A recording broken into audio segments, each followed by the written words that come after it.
get better. Right. My upper arm has been kind of sore Oh for man.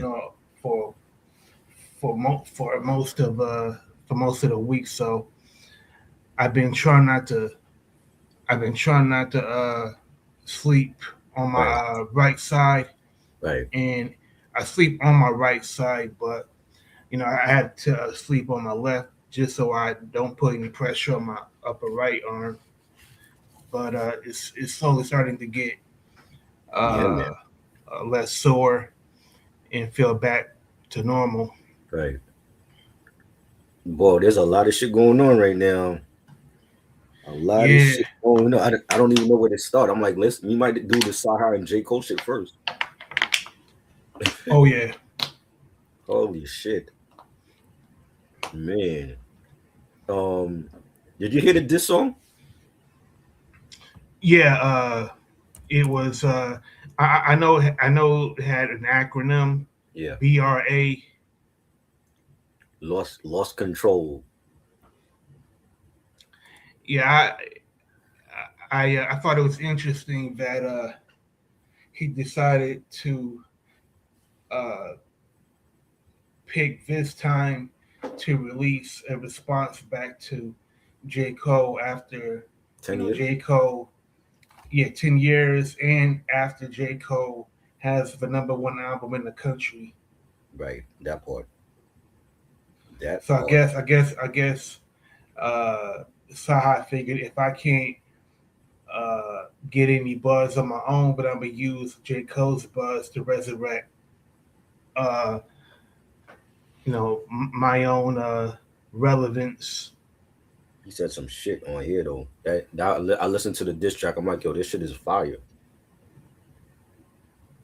Actually, but you know what though? Actually like no competition a little bit more.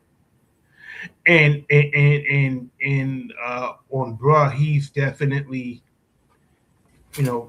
rhyming his ass off. But there's something about no competition Mhm. that I really dig. Is there another? No, Did he do another diss song? no competition wasn't a diss song to J. Cole. It, Mhm. it was released a few days earlier, but it has like a Danny Hathaway sample and Right. it has an interlude where Kanye talks about how he wouldn't want to rhyme with Cyhi in the cipher, and clearly this was like 10 years ago Right. because this sounds like when Kanye was still taking his medicine and still normal. Salute Mark Nash, bro. I, I listened to this. Well, remember the 10 years ago, which is crazy that J. Cole did a diss song called "False Prophets" to Kanye, but it never made the For Your Eyes Only album. And I'm like, okay, so we know J. Cole has made diss records to artists before because you went hard for Kanye. Why didn't you do the same when it came to Kendrick? You know what I'm saying? And Mhm. in the False Prophet song, he was accusing Kanye's circle. You know, at that time when he had Saha the Prince in his circle and Pusha T and Kid Cudi. I wonder how Pusha T and Kid Cudi feel about hearing this record. Because if they feel the same way that Saha the Prince do, are we gonna get a Pusha T this record? But the thing is, Pusha T, he dissed Kanye West uh, several times during the rollout of the Clips last album. Yeah. I mean, Pusha T has made it clear that he does not respect Kanye West as a man. The way that he handled, uh, the way that he has a love hate relationship with Drake Hmm. confuses Pusha T, and the public statements that Kanye West has made about the black community, White Lives Matter, Hmm. um, Trump. Clearly, Pusha T disagreed with, and Pusha T wasn't willing to just skin and grin for Kanye any longer. Right. So I think Pusha T respects Cyhi to the fullest, but I would love to see Cyhi this Pusha T for Kanye, and I would love to see I would love to see the back and forth between those two. But let's remember though. I mean, Pusha might feel that way now. His last solo album, Almost Dry, that was all Kanye on that. You know what I'm saying? The Diet Yeah, Coke joint, that was Ye. Ye was all over that album with his production. So I don't think he really has bad blood for Ye. I just feel like, I mean, a lot of artists, Talib Kweli, one of them, feel like they can't mess with Ye anymore. John Legend came out. You know, that's Kanye's artist, John Legend. He ain't even messing with Kanye no more. I mean Kanye West pretty much you know sunned Big Sean on Drink Champs. Right. Right. I remember that. I That was mean that was the Kanye, thing he said about Common, that Common was a better rapper or whatever. yeah, like Kanye West has done this part to alienate so many artists on good music, and I think Pusha T, Big Sean, they have fan bases so strong that they can stand on their own and not have to put up with Kanye West, you know, disrespect. Why Whereas with why did why did Cyhi wait 10 years later to go at J. Cole now? I just feel like there was, it's not like this is the first J. Cole album in 10 years. J. Cole put out KOD, you know, he did the off off season. season, He did might Might Delete delete Later. later. Why didn't he go at J. Cole during one of those songs? Why did he wait till the supposedly the last album? We know it's not the last album for J. Cole. But why did he wait till now to go at him? Yeah, and people are making the false equivalence, because J Cole he did some rapper from his hometown on uh, the fall off, Right. but that hometown rapper he's obscure, like nobody knows who he is, and I could see why J Cole wanted to you know wanted to take a dig at him, Well, Cole. and that was Mm. personal. Whereas with Cyhi, I think for all of Cyhi's lyrical complexity on Bruh, Uh-huh. lost control. I think Uh-huh. the real reason is because he's been looking for the perfect opportunity, to try to get some traction, Uh-huh. for his album, because on no Yes. dope on Sunday, that was in 2017. Right.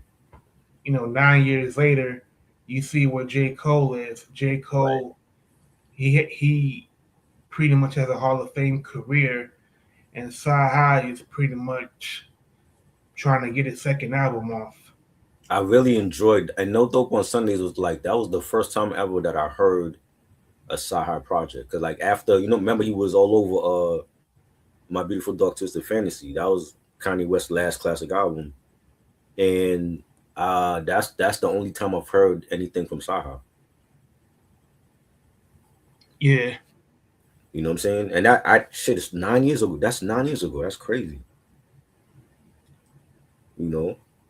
But I mean, yo, like I listened to the diss record and I'm like, yo, Cole can't keep ducking this smoke, man. At some point you gotta be like, fuck it. This is part of rap, and I just gotta go for mine. And if whoever get their feelings or whatever, it's like, it's one thing if you like, people already mad that you made the apology to Kendrick, but supposedly it was rumors coming out that him and Drake haven't talked since the battle. Drake took some shots at him. I don't know if that's gonna end up being a battle in itself, but you have Cyhi coming out of nowhere with a good diss record, and he said a lot of stuff on here, and you can't keep ducking this smoke, man. Like, if you considered one of the best, You got to battle somebody. Yeah. Mark Nash said, "If you disrespect me, don't pick when or how I respond. I guess." Like, I mean, this. I feel like is there like a statute? I feel like there's a statute of limitations on how long you like. If somebody diss you, how long you take to respond. You know what I'm saying? Like this is 10 years ago. Like 10 years ago. Like you know what I mean? Mm-hmm. Like I feel Mark said for ASAP Rocky just now responding to Drake. Sometimes people take a while. Well, ASAP been busy. He been busy making kids with Rihanna. He been busy, doing stuff for Gucci and and on the runway in Paris and all that. So I understand. And then he kept pushing the release date back for his album. You know what I'm saying? But I think he have an excuse. I don't know about Cyhi the Prince. I mean, where has he been in 9 years? You know, so it's like why now? So I feel like you have to have something coming out. You got to have an album rollout or something if you're doing this. And it's just perfect timing that J. Cole releases his double album, and now Cyhi comes out with this record in 10 years in the making. I mean, it would be, I think for J. Cole, it would be a way for him to win back some points from people that still hold it against him uh, that he deleted 7 Minute Drill from streaming services, and he issued an apology to Kendrick Lamar at the Dreamville Festival in 2024.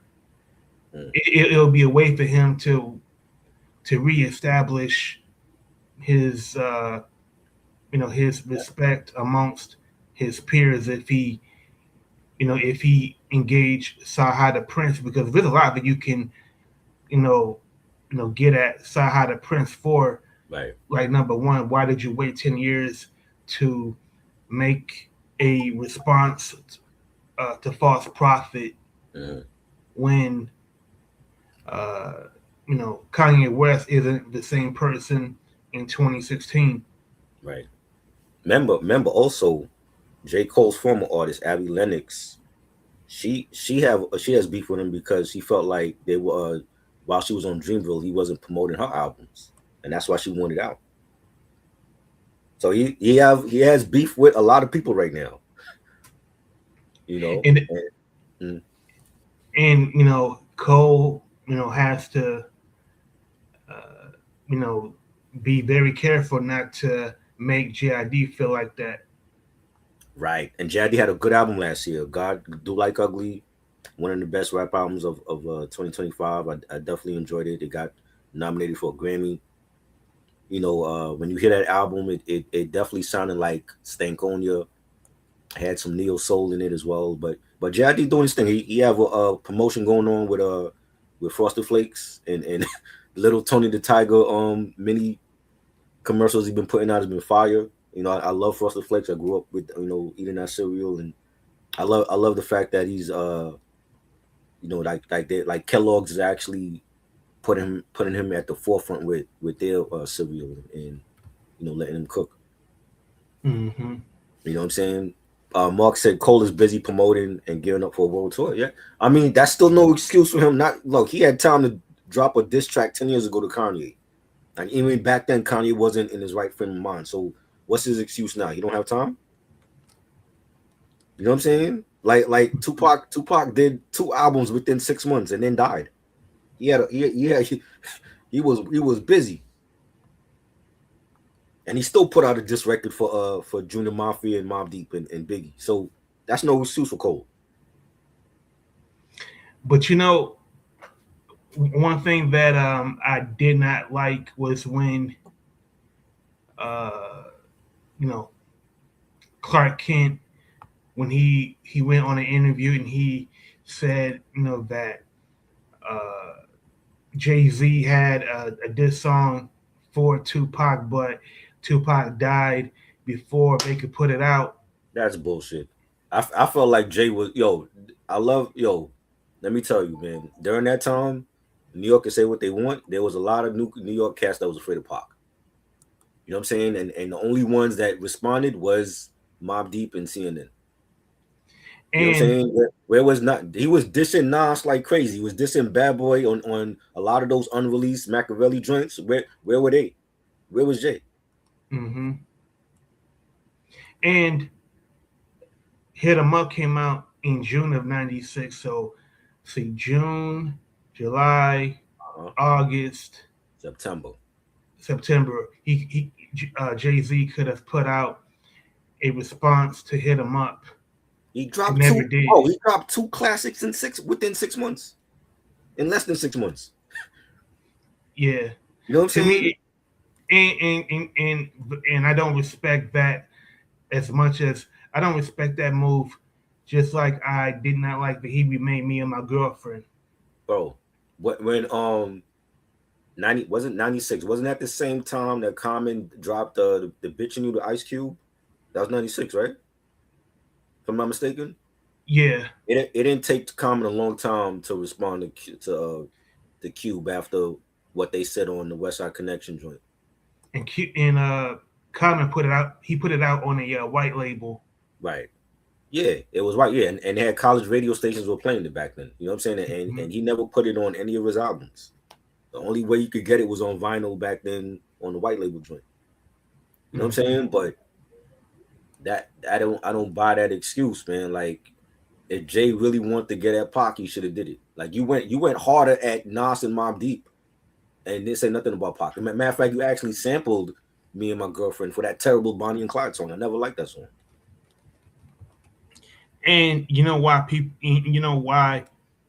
You know how you could tell that Jay Z himself doesn't even like that song. He Right. doesn't perform it in concert. Yeah, that was bad. That whole Blueprint 2 was bad. He shouldn't perform nothing from that album. Don't perform nothing. This is why he had to re-release it and slim it down to like the best songs on Blueprint 2 because it was just that bad. You know what I'm Mm-hmm. saying? It's like you had beef with Pac, and what you doing? You sampling his shit. If Pac was alive, he wasn't gonna let him sample Me and My Girlfriend. That wasn't gonna happen. You know what I'm Now saying?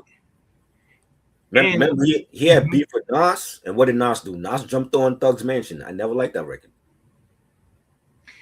Yeah, it's to me. If you wanna like I did like We Will Survive because Yo, keep talking. I'm gonna be back in 5 minutes, but keep talking though.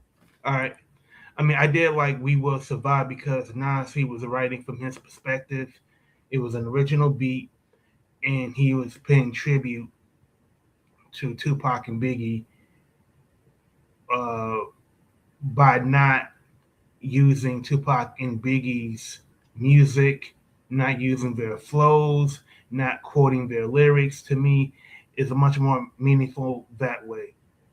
Uh, I do not. The first time I heard Me and My Girlfriend, I immediately thought uh, that uh, somebody at Death Row, Interscope, or even Afeni, probably could not resist uh, the money that Jay Z was offering to remake that song. But just on general principle, I wish they would have said no. Like if you wanna, if you want to, uh, you know, pay tribute to Tupac, do it another way. And on top of that, I remember when Nas, uh, I don't know if it was an interview or a freestyle, but when Nas let it be known that Jay Z thought that Tupac wasn't a lyricist, I was floored because let me get this straight. He wasn't a lyricist, but you could not even do Me and My Girlfriend justice. And it sounded sappy, saccharine, and it was so diluted. Um, but as you know, back to Cyhi and J. Cole, this is, I mean, the Cyhi disc to J. Cole it sounded more like lyrical exhibition. Like it didn't sound like Cyhi had venom for J. Cole. It was like he just wanted an excuse to, to get his thoughts out in the open on wax. Um, I, uh, I need to, but Jake. I mean, but Cyhi, man, like put out a mixtape. I mean, put out a mixtape, to keep your name out there because these Lucy's are cool, but I want to hear more from Cyhi and uh, and and also I want to see Cyhi step outside of good music because like he is too good of a lyricist to be the lyrical henchman for Kanye West. Like you are not consequence. You're not somebody that has to rely on Kanye West for survival. Like you're good enough of an MC where you can be your own man. You can make your way in the music industry. By forging your own career track. Uh, but is that I see in the title is Alchemist overexposed. That's an interesting notion.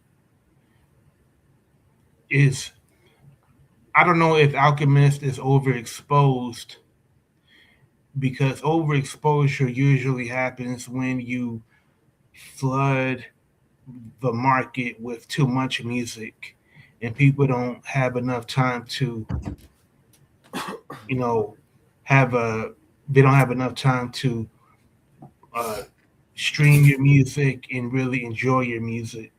Right. Yeah. So I mean, I feel like what's after this now? Like, did he get J. Cole's attention with this? I mean, J. Cole is more concerned about having his Civic tuned up. It broke down. Yeah, like he's at the auto shop, getting new shots put on his car, getting a tune up, new Right. new carburetor, making sure that his tires got good tread, Right. to make another trek, on his tour. I like the fact that he is actually going, like, went from city to city and greeted his fans and took pictures and signed autographs. That was dope because we don't see artists of his stature now in this era do that. And I think, like, and I mean, I don't buy the whole thing about him. You know, he's not really riding around in his Civic. Like, I feel like he might have kept it to remind him of when he was, coming up as an artist. But he's not riding around in his Civic every day. That's not happening. Mm-hmm. It's that's I feel like he did that for the promotion, and to show people look, I could sell records, but I'm still down to earth Cole from Fayetteville. I like that. I like the fact that because I watched every episode of the Trunk Sale on his YouTube channel, and a lot of those fans were like they were. He really means a lot to people. Like people were crying, they were hysterical, they were in shock. Some of them, the artist that he greeted, he let like rhyme in front of him, and then he was like, "Yo, like give out your socials to on the video." So I'm pretty sure they got like a lot of follows and subscribers after being on the video. That's dope because we don't see nobody do that like that. Like even now, we're not seeing a Kendrick do that. We're not seeing Drake do that. You know what I'm saying? Like Nas is giving back to the fans in a different way, but he's not like actually out there greeting the fans and signing autographs and taking selfies with them. And I like the fact that Cole is doing that. Yeah, he he made a diss record, bro. Like, and the shit is fire. Cyhi definitely, I feel like he definitely got him already with this joint. It's called Lost Control. I think with J. Cole and Nas, they both have their own ways of direct to consumer marketing. Right. Like, No, and that's but I pretty mean, much that's like, bro, like I've seen videos where, and I'm not saying Jay don't do this. I've seen videos where, like, sometimes if the paparazzi is where Jay-Z is at, and they know he's gonna come out and he's gonna get into his car, like he'll stop and he'll sign autographs, but he ain't taking selfies with everybody. Like he'll spend a couple minutes of like signing. I've seen people come up to him with vinyl and CDs and like he'll do that. He'll sign them, but he ain't taking selfies with everybody. Like J. Cole is like literally like driving to a place, like I think it was last week episode where he drove to the auto shop, and it was in Cali, and he went to fix the Civic or whatever, and everybody found out online where the auto shop was, and they all went there, and he was taking video of selfies with everybody and signing their autographs. There was a woman that came with her boyfriend, and they named their little newborn son Jermaine Cole after him. You know what I'm saying? Like people are they're that like touched by J. Cole. You know what I'm saying? Like they really have love for this dude. You know what I'm saying? It's like he's going out from city to city and greeting fans and letting artists freestyle. You know what I mean? Like you don't see shit like that in this day and age. You know what I'm saying? Jay not doing that. well. I think J. Cole is much more of an every man than Jay Z is. Like Jay Z is very uh, he's. I mean, how can I put this? Like Jay Z's personality is very aloof. He's very standoffish. He likes to. He doesn't seem like he's very sociable. Like it's one thing like to sign autographs of vinyl and uh, sign some autographs of knickknacks of his, but I couldn't imagine Jay Z you know pulling up to people's cities and just holding court like J. Cole. Now I will say, I've heard it said about J. Cole, which I don't truly buy. People saying that J. Cole doing on this Trump tour, flipping burgers and and being in ciphers is kind of performative. I don't know if it's performative as much as he's trying to engage people and just do everyday things with the people that dig his music the most. Right. Um, Now, I think if Jay Z were to do the same things Cole is doing, I think that would be performative. But Jay, like I said, like I've seen Jay sign autographs and stuff, but he not standing and take selfies with everybody though. Like Cole was standing there, and it was like him even talking to the crowd. I'm like, yo, he's telling the crowd to like they gotta relax and chill because there's another mob of fans that's coming their way, and it's gonna get real crazy. It got real crazy. Like the cops had to be out there every time he was in public somewhere. Like he went to the mall, and in the mall he's buying like a whole bunch of fitted hats. You know what I'm saying? And he's like how he missed wearing fitted hats because he have like dreads now. And he was like going to different stores to buy fitted hats. Like they all knew where he was gonna be at. Jay's not doing that. You know what I'm saying? Like you're not gonna get Jay-Z caught up at a mall anywhere. You know what I'm saying? And I think the elusiveness to Jay is only I think now because of the like him being married to Beyonce, because he wasn't elusive like that before, but now he's reached a certain stature that it's almost he remind me of Michael Jackson. Michael Jackson was like that. Like he was very elusive, and when you saw him in public, he had a gang of security around him. You know what I'm saying? But Jay will definitely, like I've seen Jay sign or like autographs. He'll definitely sign autographs still, but he's not standing to take selfies with everybody. J. Cole is doing that. Like he's signing babies. He you know what I'm saying? He, like I said, he's letting unsigned artists rhyme for him, and then he's telling them like, yo, like give out your social media page so people can find you. And like there was a dude that gave him a beat tape, and he like the CD, he popped the beat tape in his ride, and he was him and his boy was bumping the CD or whatever. I'm like, Mhm. there's artists that's doing shit like that now. You know what I'm saying? Yeah. And he has a label, so it's like I'm pretty sure he's listening to some of these dudes like, maybe I could do something with them for Dreamville. You know what I'm saying? Like he didn't have to do that. He could have deleted all that shit. He made it into a video every week and put it out there like, yo, like this dude gave me a beat CD and I'm bumping it and his beats sound fire. Like I just think that's just dope for him to do that, man. You know what I'm saying? So Yeah. I mean, if nothing else, those people that play J. Cole, their music, yeah, they rhyme for him in the car. That's that's something that they could parlay right. into exposure on their social media pages, or they Oh can. yeah, I mean, they can alley oop it in other ways that are non-musical. Like they can, they can use it to get into film. They can use it to get into the fashion industry.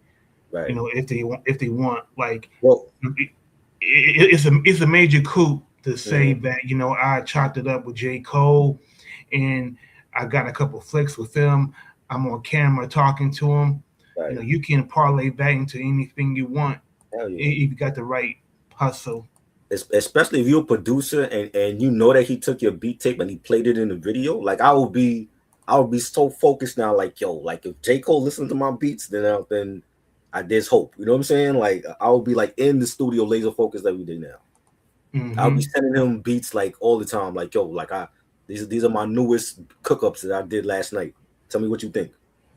You know what I'm saying? Like for an artist, that's like a dream come true. Like to stand there and freestyle for J. Cole, and then he's telling you in the video, like, yo, give out your social media pages. Like they'll never forget that. And who knows, maybe in 5, 10 years time, we'll see them they'll be the next J. Cole. And then they could go back to that moment in time when we saw them, in Louisiana or California, and they met J. Cole and they got to spit for him. That's crazy. And both people that play their beats for J. Cole, they can put on a bio, you know Yep. the producer of the person, the producer that played Yep. his beats for J. Cole. Like you can, if you play it right, you can drum up interest in your beats, and charge. Facts. You can even charge depending on how you sell yourself. Facts. Yeah, I'll be like, yo, I'm in episode 2 of the trunk sale. You can see him taking my beat CD and he played it in the Civic with his boy, and they were bumping it, yo. Yeah. That's crazy. You know what I'm saying? So I like the fact that he's doing that because he's a real one. My only thing is like, yo, like if people deem you, you know, in the big three of this era, and you ducking smoke from Kendrick and Cyhi the Prince and whoever, you gotta battle, man. That's part of the culture. That's part of rap. Even if you're friends with them or not. At one point, Pac and Biggie were friends, and look how ugly that turned out.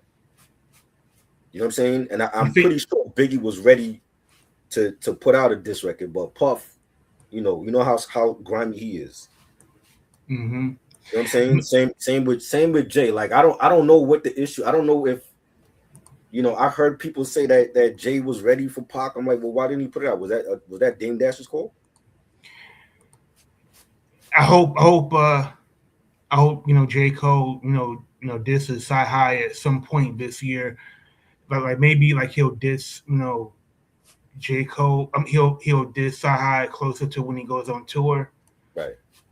Like, because I know what J. Cole is thinking. Like, yeah, like Cyhi, top tier lyricist, but why should I Right.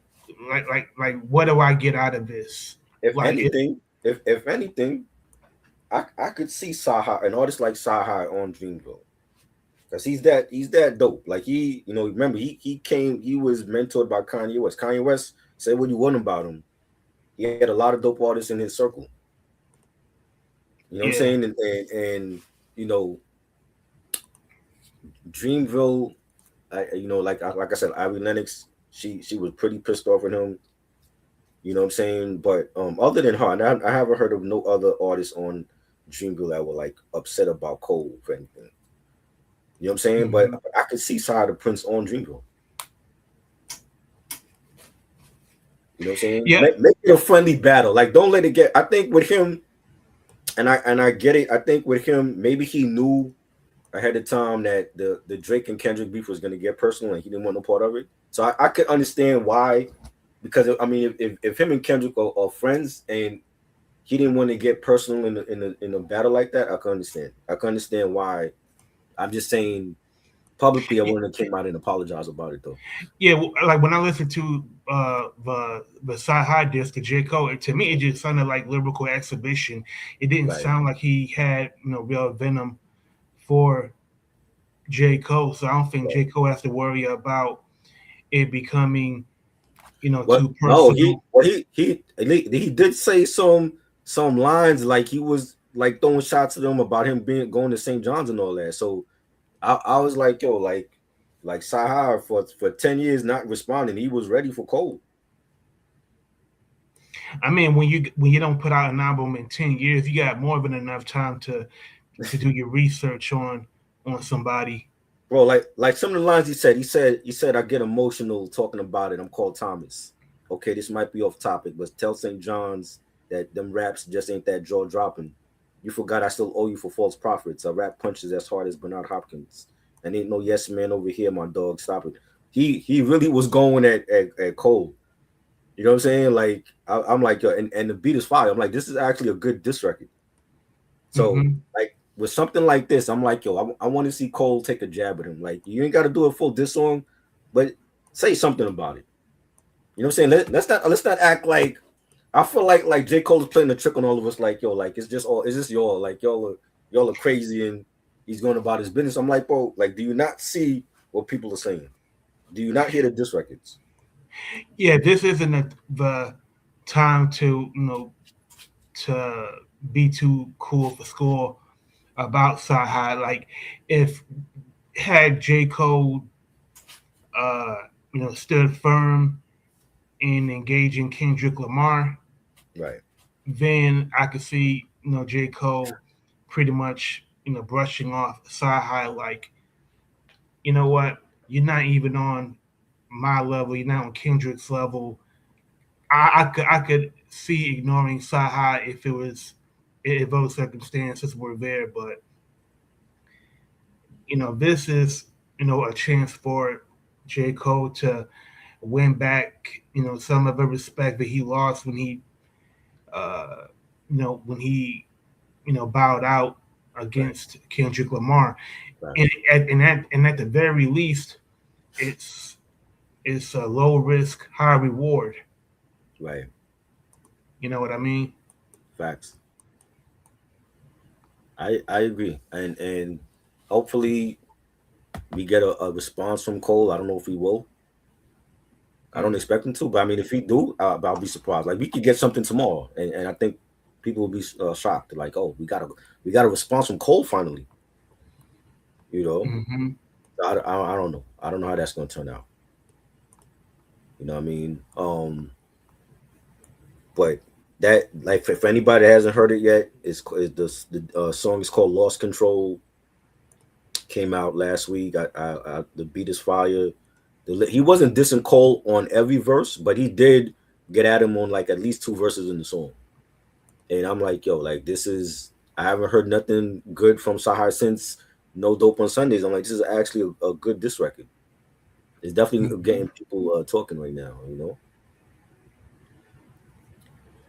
for real. But there's so much other shit that's going on. There's I don't know if you heard about the Marathon Burger, Nipsey Hussle, Black Sam. They've been opening up shop their establishment around California. They got one in Venice Beach.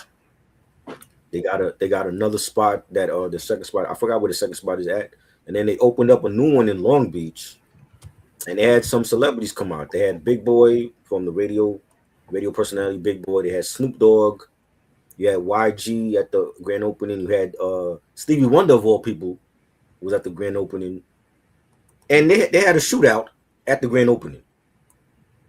And there's reports saying that the shootout wasn't connected. It happened down the block. It's still a shootout near that establishment. And there's a video of, I think it was TMZ. There's a video of when the shootout happened, and Black Sam was actually at the scene, and he was like ducking behind the car when everything went down, and the cops came, and there was it was like at a parking lot. There was like people coming in and out of the parking lot. I saw the cops like arrest like two people, but it don't give it puts like a black eye on that grand opening because of everything that happened, especially with Marathon Burger being connected to Nipsey Hussle, and we know how Nipsey passed away. It doesn't look good. Yeah. At the same time, they had like a Nipsey Hussle, I think it was like a Nipsey Hussle street name in his honor or whatever. Mm-hmm. But I saw the video on the news. I'm like, yo, this don't look good. You know what I'm saying? It was just bad for that community of Long Beach, and this is an example of like somebody that came from his community and tried to do right, tried to make it better, and because of jealousy, he got taken out for it. And they bring this established. They could have went anywhere else in California. They could have went to Hollywood. They could have went to Rodeo Drive. They bought that establishment to Long Beach, and look what happens. The grand opening is a shootout. I With think one person got killed and two others got injured. I think that's the main issue, is that these shootings, they never occur in higher income areas like Beverly Hills, West Hollywood. They're always in poorer neighborhoods. And Right. with the grand opening of Marathon Burger, I mean, that's it's a new business, and it's and it has the chance to be successful. You just think with any new business in a neighborhood like that, they don't think, man, this is going to bring greater opportunities, to that area. Other businesses might open up after Yeah. seeing, Marathon Burger, open up, and what it ultimately does is scare off potential investors, Right. because to ensure a business like that is going to be higher risk, because it's in a very economically depressed area. So, and it's also going to, uh, you know, the the ROI is going to have, uh, greater demands. Like an investor, they're going to want a return on investment much sooner, because it's a higher risk proposition. So, um, I feel for the owner. I think it's Big Sam. I think that's the person that is the owner. I'm sure Yeah. Yeah. when he That was is planning it. Nipsey's brother. Yeah. Yeah, I'm sure when he Uh, was planning it, that he considered all of the pros and cons, and he decided to uh, go forward with it. But I hope that this is best case scenario, is that this is a one off, and this won't happen uh, frequently. And I hope people will start to uh, will start to think twice about jeopardizing lives like this. right? And you had kids there, you had families, and like why a shootout at a food establishment? People going there for burgers and fries, and they bringing guns there. Like I don't understand that. You know what I'm saying? And I love the fact that Black Sam is keeping Nip's legacy alive, and bringing out these establishments, and they're coming here next. They coming to Times Square next. That's in the summer because he already said that they have a spot in Times Square that they renovating now, and they Hmm. opening up in the summer. So I want to see what happens because I know how Times Square is. And I want to see what happens when Marathon Burger opens up here. You know what I'm saying? There's gonna be a lot of cops out there to make sure that I know they were looking at this to make sure that the same thing don't happen over here. But you got tourists from all over the world coming here every summer and for the holidays, and they're gonna make sure like security is tight when they open up over here.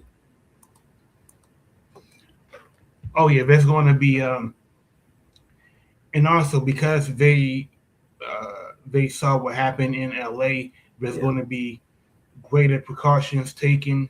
yeah, There's going to be greater security, and especially for the premiere, like for the grand opening, oh people are yeah, going to have to show their credentials yeah, uh, and I mean, it wouldn't even surprise me if there was like metal detectors, oh yeah. at least for the early going. Right. I definitely want to go and try out the food there. You know what I'm saying? But I ain't going opening day. I'm gonna sit back and wait and see what happens. Yeah, You know what I'm saying? But it just puts a bad stain on Nipsey's legacy, like for people to come out for a grand opening of a restaurant and have a shootout, and then you see have like people who were like people running for cover, and it just looked bad for California as a whole. I'm like, they've already been through enough as it is. Like, how much more can they keep going through? hmm You know what I'm saying? But salute to Black Salmon Marathon Burger. Rest in peace, Nipsey Hussle. Definitely was a real one, a legend. And this, you can't hate on somebody that was doing good for his community. You yeah. know, He left a very important legacy. yeah. Now we got I've seen on another platform, and I started to see people talk about the alchemist, and they're feeling like alchemist is you know he's starting to be overexposed because he's like on a lot of different projects now, and he's like the go-to producer. I don't feel like alchemist is overexposing himself. I feel like he is the best producer right now of this era. That's why people are going to him. The same way that people went to Primo and Pete Rock and Teddy Riley and Marley Marl back in the day. That Alchemist is the it producer. He has that still street gritty sound that people love, and I feel like even producers now like Derringer, like I feel like Derringer was influenced by Alchemist, especially in his production. You know what I'm saying? V Don, another one like V Don, severely underrated. His sound reminds me of Alchemist.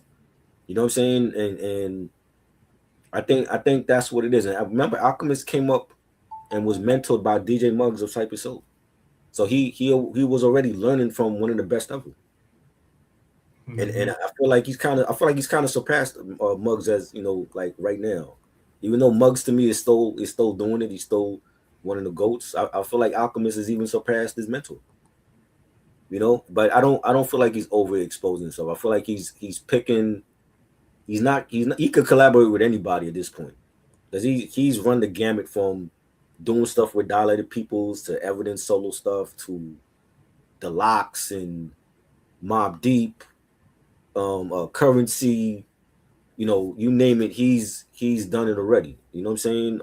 And putting out full albums now with Larry June and Two Chains, and we have the new Larry June and Currency project, Spiral Staircases, dope 7-track project. we're waiting for the Erykah Badu album to drop. He has an album with Mos Def that's already been done. We're waiting for that. Supposedly he's doing an album with Future. We're waiting for that. So he can run the gamut and work with just about anybody at this point. I feel like he is the best producer now. That's why people are going to him. But I don't feel like he's overexposing himself. Well, I don't think Alchemist could be overexposed because everything is uh is fragmented. Like it would be like if this was the music industry like pre-streaming and Right. Alchemist was putting out like 10 CDs a year from artists that he fully produced, that might that might be overexposure because you know each album release is stepping on the album release that Hmm. came out like a month before, but Right. you can go to uh, you can go to Spotify. You can go to any digital streaming platform and buy each album that Alchemist produced, for less than the price of something from Starbucks. Right. So Yeah. Mhm. yeah, I don't think it's possible to be overexposed Now go. um, for Alchemist. Like I think if it was somebody like Metro Boomin, where you hear that sound uh, Right. on high profile releases and it starts to become formulaic, yeah, that's being overexposed. Right. Hmm. Yeah, I just feel like Alchemist. I've been saying this for a minute. Like even when it came to like the Nas and Primo album, and I was skeptical about that because I felt like there was a period where Primo wasn't making his best stuff. He was doing like mediocre. To me, it was mediocre stuff. Like the last Gangsta album, it wasn't really that good. He was doing stuff for Russ, for Chance the Rapper, for Miguel, and I just felt like Primo was just doing it just to get his name out there with like for like that crossover appeal, but it wasn't nothing that was hitting.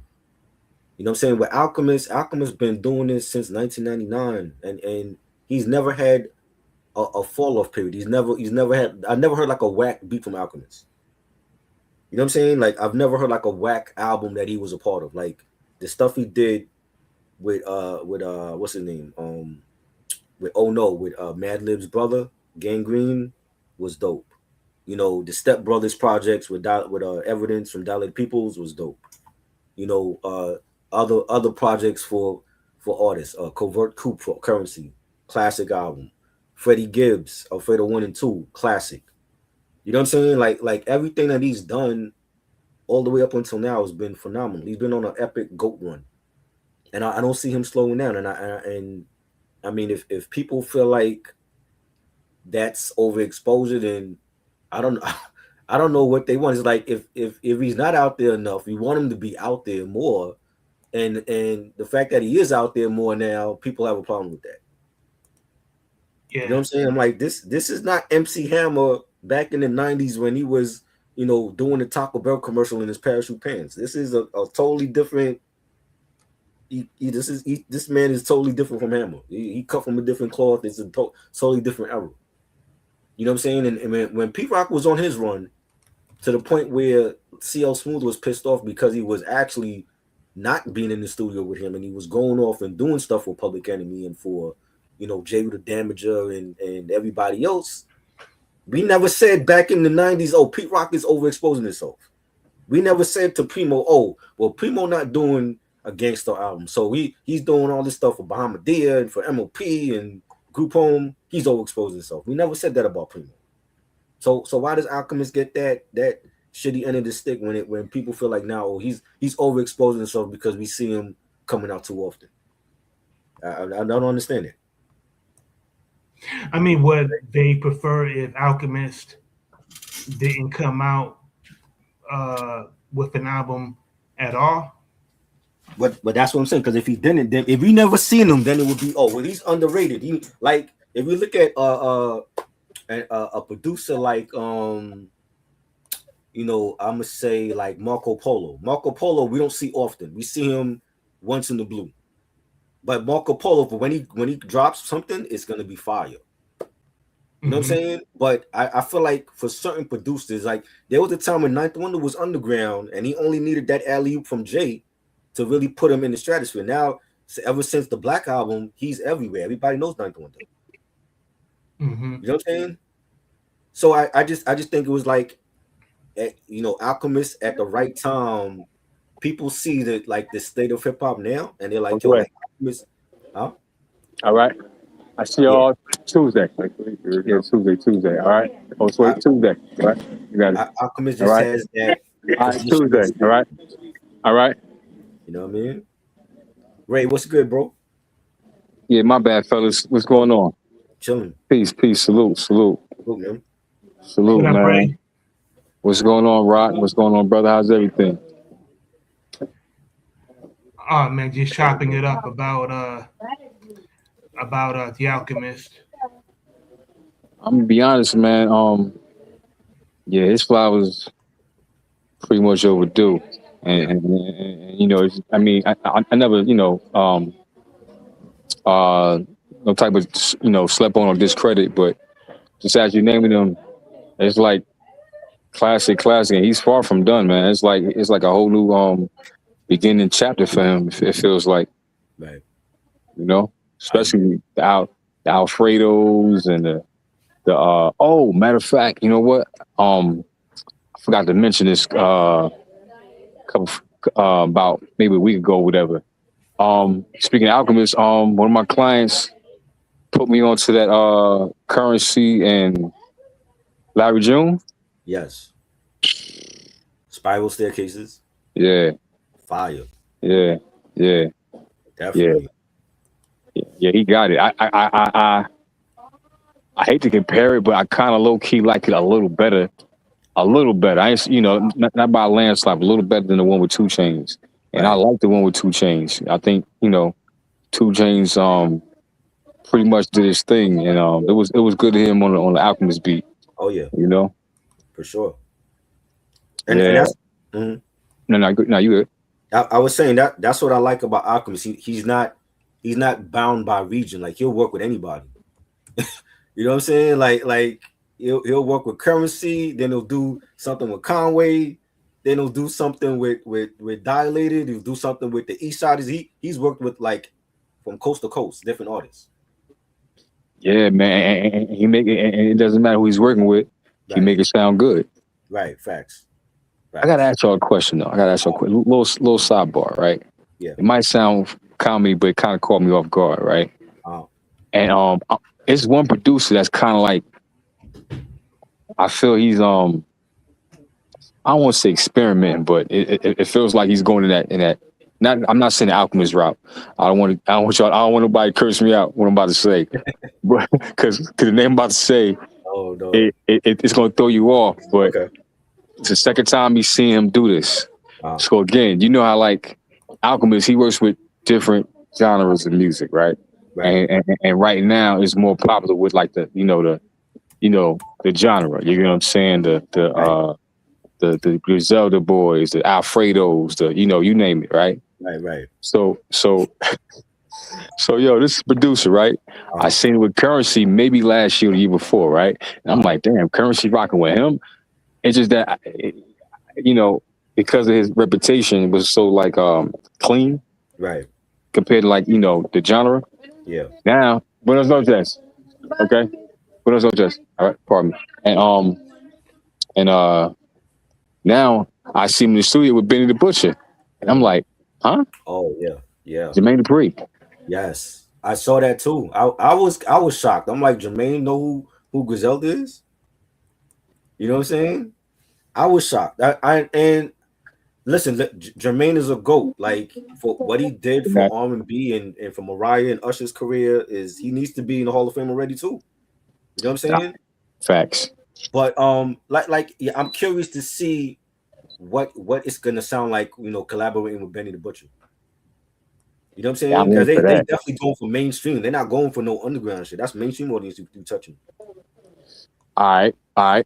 Okay. All right. So now, see, this caught me off guard because we all know currency is not going for mainstream, right? Right. However, that leads me to the next question. Now, I'm gonna piggyback off what you just said. You said Benny the Butcher and Jermaine Dupri are going for mainstream, right? Yeah.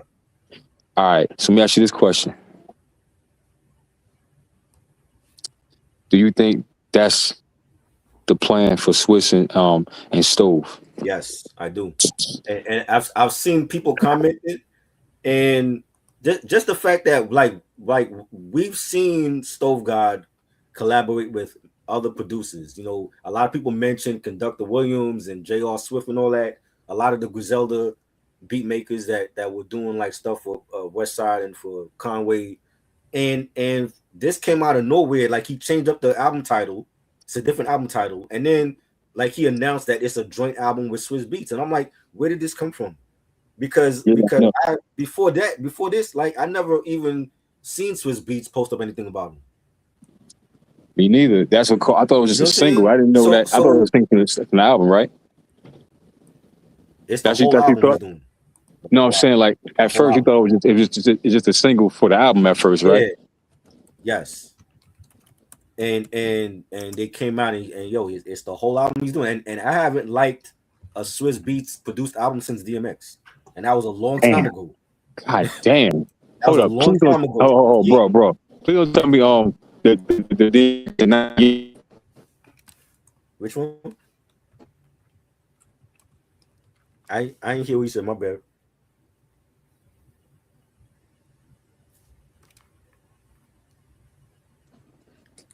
Yeah, I ain't hear you. My bad. Oh yeah, all right, yeah, probably because I'm walking. No, I was Yeah, saying when you said DMX, yeah.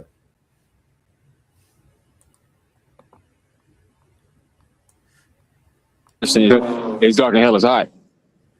No. I mean, like, not even that one. I'm like, maybe, Exodus. Great Depression. Now, Exodus was okay. I'm talking about like DMX still in his prime, like Great Depression, Grand Champ. You know, and then there was X, like that. I mean, there was Okay. a time when like DMX wasn't even using Swizz for the whole album anymore. He was using Just Blaze. He was using Dame Grease. He was using other producers, Kanye West. You know what I'm saying? So like really like the first two DMX albums was like mostly Swizz, but like he hasn't made like a fully produced album for like an artist in a long time. So and his sound has changed now. If you listen to his own albums like Poison, that Poison album, it was a lot of avant-garde drumless tracks. So I'm like if he's doing a whole Stove God Cooks album, please don't have a bunch of drumless tracks on it. Poisons with Echo and on all that, right? Yeah, right. The Nas joint, right? Echo on it. He had the joint with Jim Jones. He had Pusha T on that album. The shit with Kendrick and the Locks. Woo! Yeah, that was dope. Yo, that shit was tough. Yeah, I'm in the back up. He said I'm upstate out back with the deers. Kiss shit. You know, Kiss and Styles that back and forth. right. You know, and mind you, when I first saw it, like when I first before I clicked on it, you know, it said featuring the Locks and Kendrick Lamar. So I'm like, Locks and Kendrick, but they had Kendrick on the hook. Right. You know what I'm saying? I'm not saying the flow wouldn't go right, but you know what I mean? I was hoping for a Kendrick flow. But he's clearly going for a different audience with this because like out of all the producers, why Swiss Beats? Like what makes him so special other than Conductor Williams? I'm be honest, bro. Wait a minute. You said out of all Swiss, you said what makes him more special than who? Or what? Than Damager and Conductor or Alchemist, even Alchemist. Like what makes Swiss Beats stand out? I'm gonna tell you, I think it kind of goes back to your point, what they aiming for. Right. You know what I'm saying? You already said no shit. Yeah. Told me the money won't change, bitch. I lied to you. Right. Bitch, I lied to you. Yo, he lied. He just kept 100. He lied.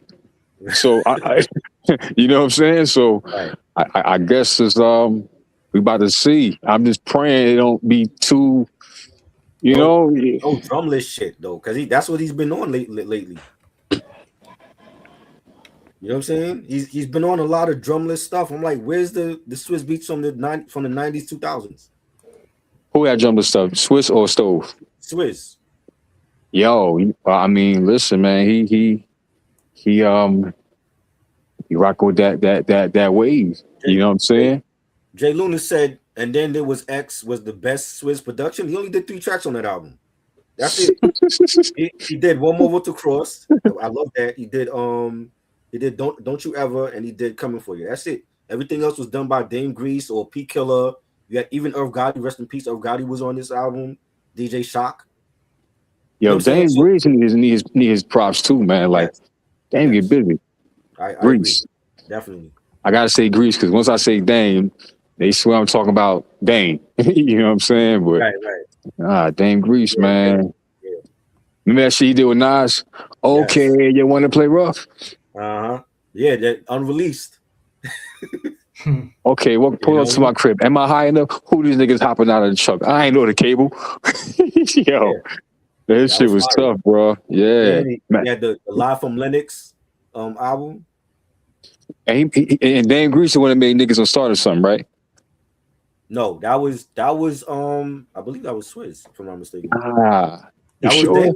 I gotta check. Nah, it was Dame. You know why? He said because it was Dame because you know Dame was vacant lot. Right. And then they said anybody make it hot, get found in vacant lot. Yeah. That was Dame. And you know what? I kind of recognize his sound too. You get what I'm saying? Like he got like a semi-signature sound. Right. You know what I mean? That I can identify with because like he was, you know, bringing that greedy rough rider shit. But yeah, man, like I said, and the album come out the day before the screening. Right. So you know I'm be hyped that weekend. I know. You get what I'm saying? I need that energy, but please be let it be tough. Please. Yeah. Yeah, you know what I'm saying? Like I want to hear something tough. You know what I'm saying? I don't want to hear nothing because Cool and Dre. I don't care. I think after a certain point, their sound is outdated. You know, they had some joints in the 2000s. Just after a while, they remind me of like a bootleg version of Neptunes. I always felt like they were like bootleg bro. Neptunes. You know what I'm saying? Bootleg Neptunes. Damn. Bootleg version of Neptunes. The Beptunes, huh? Man. Shit. Hilarious. They was. They patterned themselves after the Neptunes, yo. Like they sound is like nobody could perfect the Neptune sound. They had their own sound for a reason. Right. You know what I'm saying? But like for a whole album, it's like they did a lot of stuff with Fat Joe, and I feel like that's why Fat Joe shit sounded bad because he let them do all of his albums at that time. Nah, Bling Back and what's that shit called? Make It Rain. Huh? Make It Rain. Yeah, I think they did Make It Rain. That was a big hit though for him. Hold on, Cool and Drake did Make It. Oh, damn! I didn't even think about that. Yes. Yep. Make It Rain. Yep. They did that song. Yeah. Rock that shit. Hold up. Oh, that was Rock. All right. Oh, peace, bro. What's up, man? Yeah, that's Marquise. He's from Sacramento. That's who? Marquise. Okay. Yeah. No, I thought it was Rock for a second. That's why. Rock, are you still with us? Yeah, I'm still here. Okay. All right. Yeah, it's a little similar. Yeah. Port of Miami that's a classic Rick Ross album. Like I said, like their stuff at a point was dope, and then it just started to sound outdated when the sound was changing. You said Port of Miami? I don't know if they could do like a Port of Miami for anybody right now in this album. They did the whole Port of Miami? They did the majority of it for they came up with like the singles was them. What about? To be honest, bro, I didn't know that. Yeah. What about? Did they a Deeper Rap too, or no? They might have been a part of that or that part of that album also. Okay. You know, like remember Blow, like the single, one of the singles from Ross first album was Blow. They did that because Dre was on that joint. You know what I'm saying? They did 2 joints on Port of Miami. You know, but they were doing a lot of other stuff at that time, but it's just like I was never like a huge fan of them though. Me neither. You know what I mean? They did all the way up too, right? Yes, they did Oh, that. Yeah, I think so. Nah, they're not on Deeper Than Rap. They didn't do nothing on Deeper Than Rap. Oh, okay. I'm My about to fault. say 'cause Ross, he be getting. I'm gonna say he get lucky, but he don't really miss when it comes to the beat. Right. No, you don't. Yeah, Cool and Drake did All the Way Up. Yeah. That was a huge hit for Fat Joe and Remy Ma. Oh, fucking Remy. You know what I mean? That was 10 years ago though. That was 2016. It was, yo. I ain't gonna lie. Wow. That was It's a that was long one of the best comebacks I ever seen. Right. You know what I mean? From lean back, and then she got locked up. He got locked up. Yep. They was beefing and not fucking with each other. They came back with another hit just as big as lean back. Right. That's not easy. It's not easy. Scott Storch did Lean Back, yes. Yeah, because Scott And Storch now was a part of he's- Tennis Squad at one point. Huh? And now he's doing some. Now he's doing some podcast. He's Thing doing too. he did an album with Chris Webby last year. Cool. Scott Storch. With Chris Webber. Chris Webby. Webber? Chris Webby, he's an underground MC. He came out like in the 2010s. Oh, I bet you mean the actual basketball player, Chris Webber. Not Chris Webber. Chris Yeah, Webby. yeah. That's what. Yeah. That's Oh, what I was- Chris Rivers. Oh, Pun Son. No, Chris Webby. Chris Webby. Who heard that? Yeah, one? he a white boy, but he got balls though. You got bars? Yeah. Okay. All right. I never heard Yeah, he of him. did. So He did an album with him. Like he's been. They did like a little mini documentary on Chris Webby's channel, and Scott Storch came. I think he came to Scott Storch's crib, and they were working together and all that. All right. Yeah. Well, okay. Yeah, Scott Storch did Lean Back because he was a part of Tail Squad at one point. Scott yeah. Storch? Yeah. Yeah. I'm not gonna lie, when that lean back was rocking, like let's say summer 2004, right? Right. My peoples had a party at the 4040, right? Right. And what's name had a party next door to us, Lil Kim, right? Yeah. And you know the DJ just kept running that shit back all night. Dun dun dun dun dun. And I noticed I didn't know who Scott Storch was, right? But every time they played in the hallway, people would look at him. I guess the people from the Lil Kim party, and then she come out and grab him and go back inside the party room and shit. I didn't know who he was until like maybe later on. I'm like, oh, that's why she was riding. That's I guess they were dating at the time. You know what I'm saying? Were engaged. They were engaged to get married. Oh, okay. That's all right. That explains it. Yeah. But they just kept looking at him, and I think maybe about a few months later, I see something. I don't know, on BT or something like that. And Scott Storch was on there talking about it. No, MTV. My bad, MTV. Yeah. And I was like, wow, no wonder that dude was, Mm-hmm. he making it happen. You know what I'm saying? He got the hit, and it was crazy because it felt like not everybody, but a lot of people were there that night. Like Ho was there that night. Right. And I was kind of pissed at Ho because I got to put a button up on and no sneakers, and he got on sneakers and a t-shirt. You know what I'm saying? But yeah, that lean back was rocking that summer 2004. Yes. Lean back was that was the shit. And he came from the Roots and then left the Roots and went to Dr. Dre's camp and then left Dr. Dre's camp and was working with on his own and doing stuff for Ross and DJ Khaled and everybody you can name at that point he was doing stuff for. Scotch came from the Roots? Yeah, he was with the Roots. He came from the Roots. Yep. Yep. And he left the Roots and went with Dr. Dre. Yeah, and also, speaking of Dr. Dre, I think Scott Storch did the majority of the 2001 album or parts of it. Right. He did parts of it with Dre. Yeah. Yeah. But Dre had help. He had Hitman, Mailman. He had a producer named Focus. Mm-hmm. Yeah, he had like a whole camp around him though. Yeah. Dame said, "Do you think Scott Storch got any hits left up?" Oh yeah, for sure. Like just listening to like the project he did last year with Chris Webby, he definitely got that West Coast sound again. So he has hits left. I don't know who's like lining up to actually like use him for their projects other than Chris Webby, but I definitely think he got hits left for sure. So, who do you want Scott Storch to work with as of now? Because I haven't I don't know. heard I that from mean, him in a while. maybe the game or Kendrick. Oh, that's a You good know, choice. maybe Kendrick. Great choice. Kenny Mack said Rock Marcy is the black James Bond of hip hop. I've never heard that. I Hmm. get it. I get why you say that though. I get Why why is you it? say that. Uh, His style, how he move and shit. You know what I mean? That's one of, you know what I'm saying? And like Rock Marciano got one of the dopest styles in this era of hip hop. Rock got one of the most dopest styles. right, Straight up. But like again, I like him more as a producer than a rapper. right. Hmm.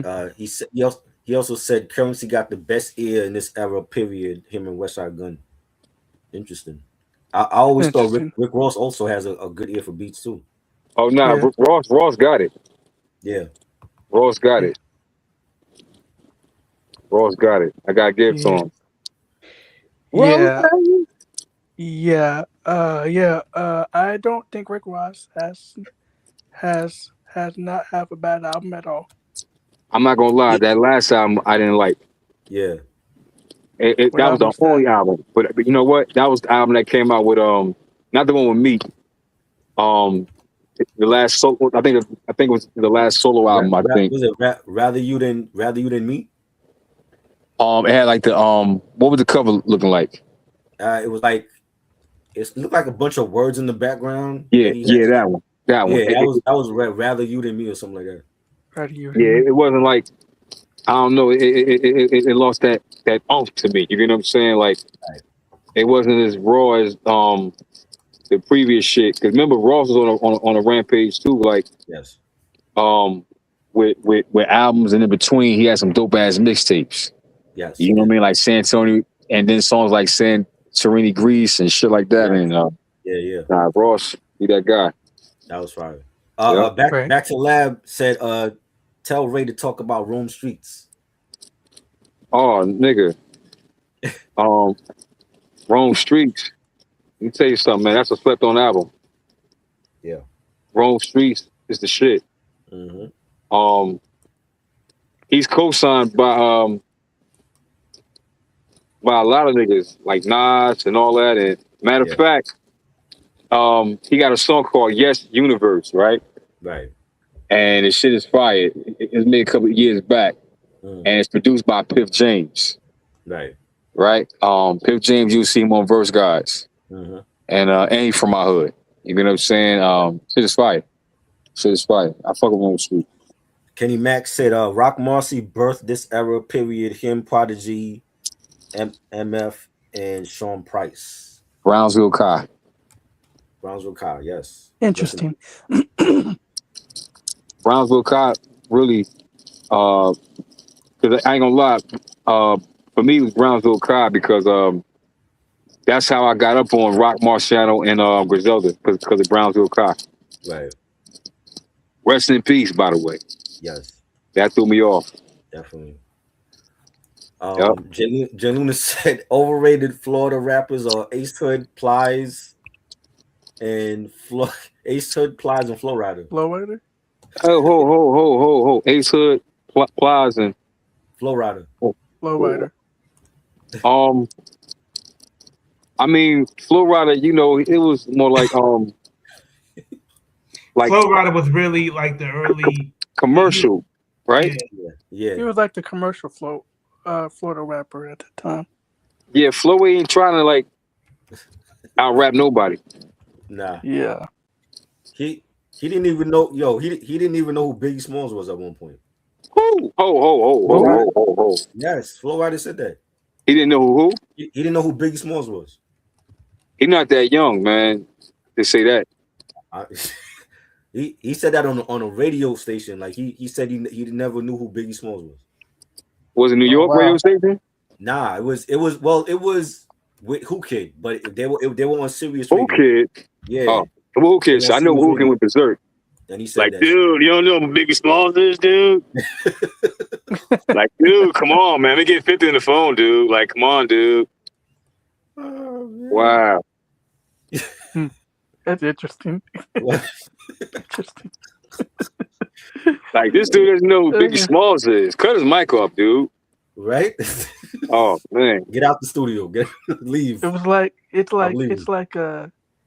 like saying so and so don't know who Tupac is. Right.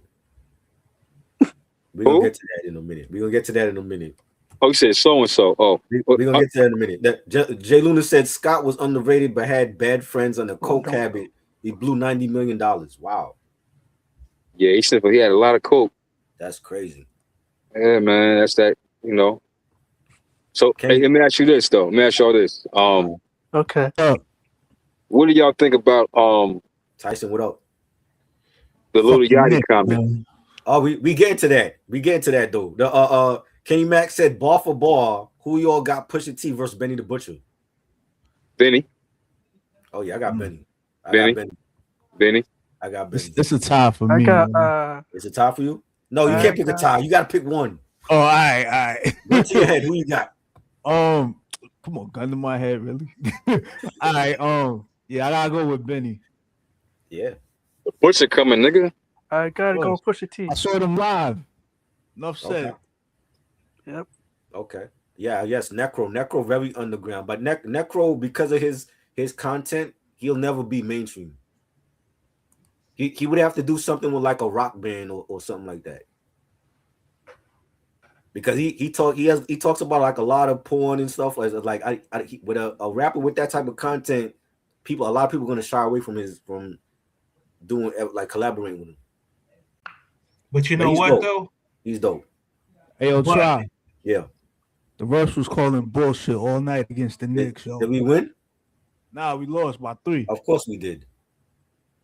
By how much? By 3. Okay. It was a close game. Yeah. Wait, okay, that's good. Now, what you gonna say, Rock? My bad. But you know that this might be too high of a standard, but if you look at Necro's lyrical content, it's no different than Eminem's. Right. And they are of the same race. Right. Who? But it's more. See, Necro's more adult. There's more adult content than Eminem. You know what I'm saying? Eminem is just a white version of Master Ace. Hell no. Hell no. Let's not do that. Let Eminem. Master Ace, my nigga. No. He was influenced by Master Ace. He said that, but he's in his own right. Eminem is a GOAT as well.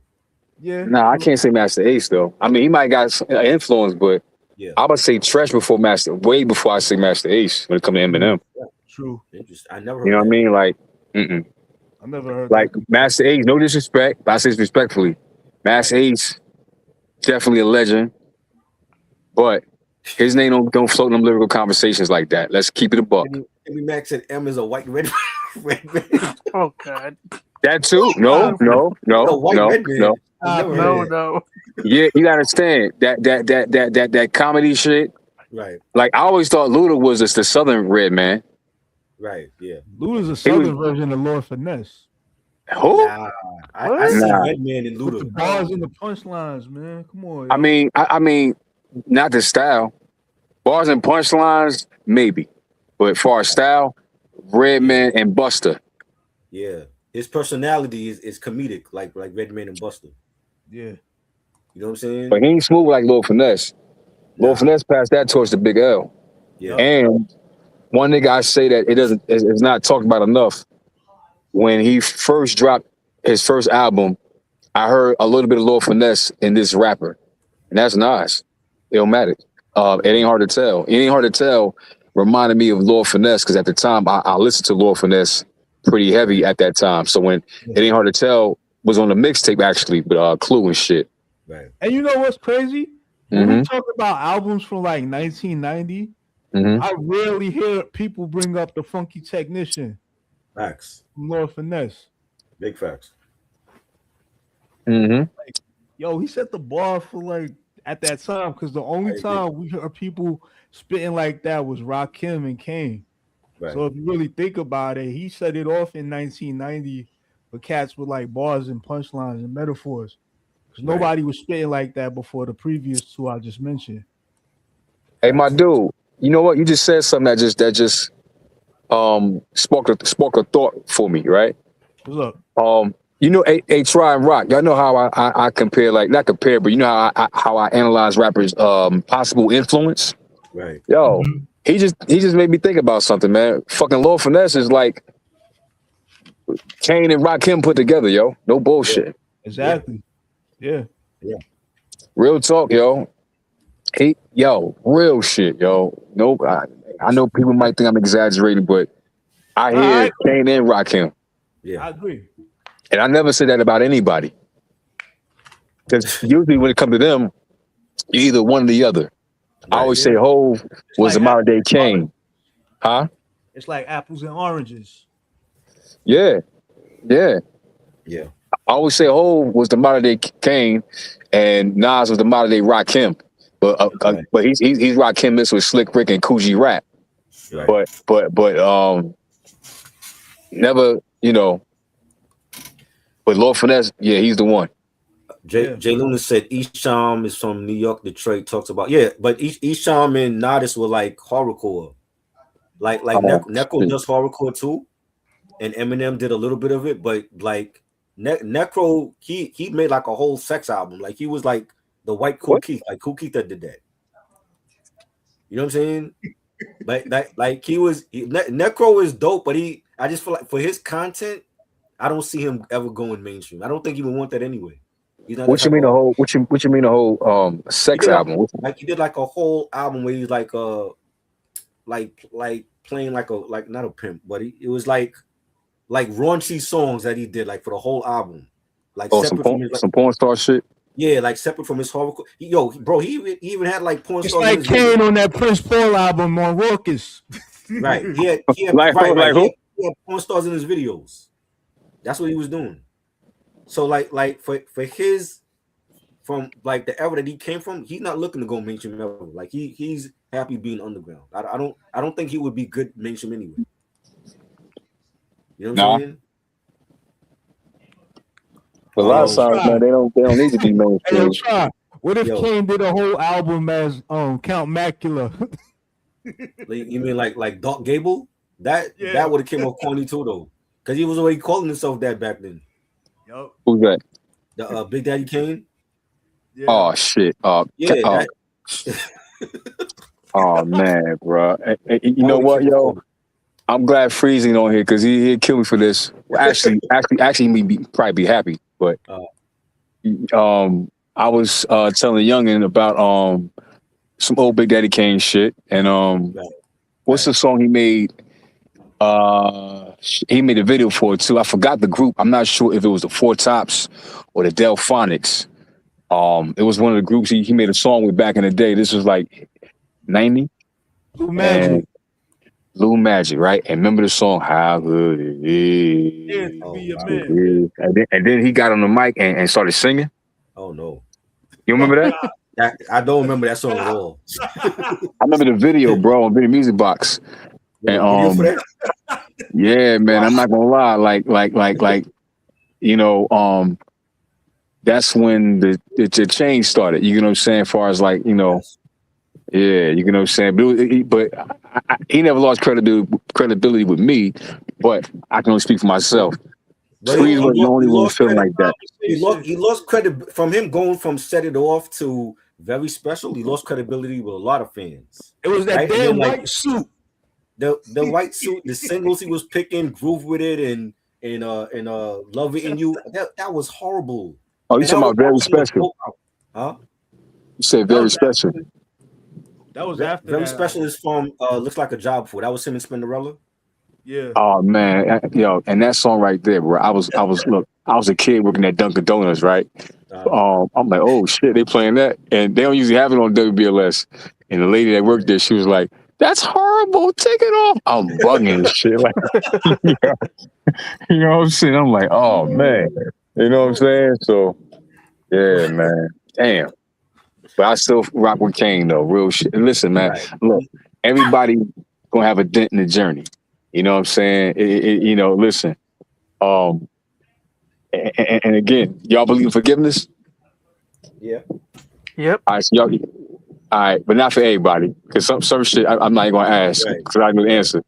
Like I ain't gonna ask about no Ye, no Nicki. You know what I'm saying? But Welcome. Kane, huh? for Kane, we know what Kane was doing at that time, though. Yeah, Kane and who else did some shit like, and some people catch themselves early. You get what I'm saying when they tap into it. You know what I mean? Like I'm gonna be honest, man. Some people know how to finesse commercial and mainstream better than others. Like to me, I think Hove knew how to finesse commercial mainstream more than Nas. Yeah. I'm not taking anything away from Nas, but when Nas do commercial shit, like I couldn't stand that song called Nasty Nas to Esco. Escobar. I couldn't stand that fucking video. And then my little sister tried to be funny and was in the mall with my mom's, and they caught me that same leather fucking do-rag and shit. I don't even fucking know leather do-rags and shit. Like, what the fuck is going on? You know what I'm saying? So you know Ray Rock with Nas. All right, I bought this for his birthday. My little sister was trying to be funny and shit. You know what I'm saying? But yeah, I didn't like that song, and I didn't like the shit with Genuine at first. It's the flow. Someone's wife was in that video. I didn't like that album. That was better for Genuine's. I don't want to say no names. Yo, you funny.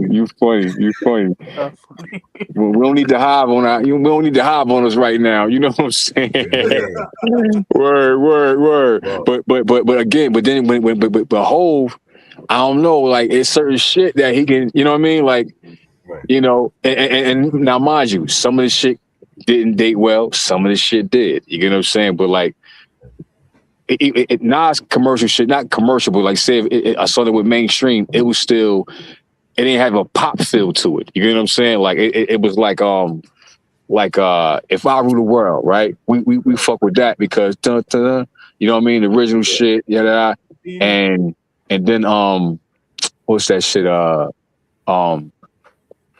They Shooting. I Made You Look. That was a hit, but it was raw. Yeah, it was raw. You get what I'm saying? It was raw. You get what I'm saying? So, you know, Street Dreams. To me, that was his most commercial shit, but that his best when the remix. I love the remix. The remix with R. Kelly. I didn't like that. He bodied that shit. I like the original version. I didn't like the remix with R. Kelly. That nigga said, "That's Nas, ain't it?" Huh? Yeah. I was just like, he didn't need that with R. Kelly. Yo, he sounded less like Esco and more like himself on the remix. You know what? Yeah. Esco was the original. The remix is more him, especially when he said shit like he broke shit down like at the end he said that's Nas, ain't it? Made it rich from entertainment, fresh while he's painted, as he told the kid he came with. My first thought was how the game flipped. Yo, perhaps it was somebody I slapped, junking the party off that. Or was I marked for a contract for some wild act I did a while back or even beyond that? Come on, man. Yo, niggas ain't fucking with Esco, bro. Huh? I'm hearing Rakim right now when you flowing. Exactly. Of course. Hey, listen. You know Nas channel Rakim. Right. You know that. You know what I mean? Ain't no secret. He'll tell you. No, I'm talking about you. The way that you flowing, I'm hearing Rakim right now. Yeah. Oh, I thought you talking about Nas. I'm talking about you. I'm like, this is Rakim we got on here right now, yo. Oh, nah. Nah, no. You ain't gonna have me. Listen, you're not gonna have me on here like how what's his name? What Fat Joe? They used to call me Crack Kim. Yeah, that shit was funny as hell. They used to call me Crack Kim. Word, yeah, but nah. So let me ask y'all this, yo. Let me ask y'all this, right? All right. Now, I know it's still early, right? 2026. Yeah, Do you think we're going to get a continuation of last year? As far as like, and I'm not going to say just one. Like, do you think we're going to get a continuation of the energy we got last year? Oh yeah. As far as like some dope shit. Yeah. It's already happening.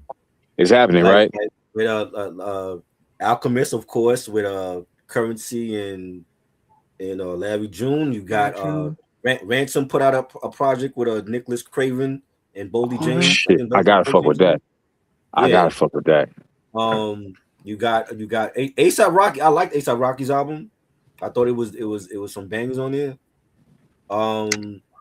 I think we're already starting to see like the continuation from last year.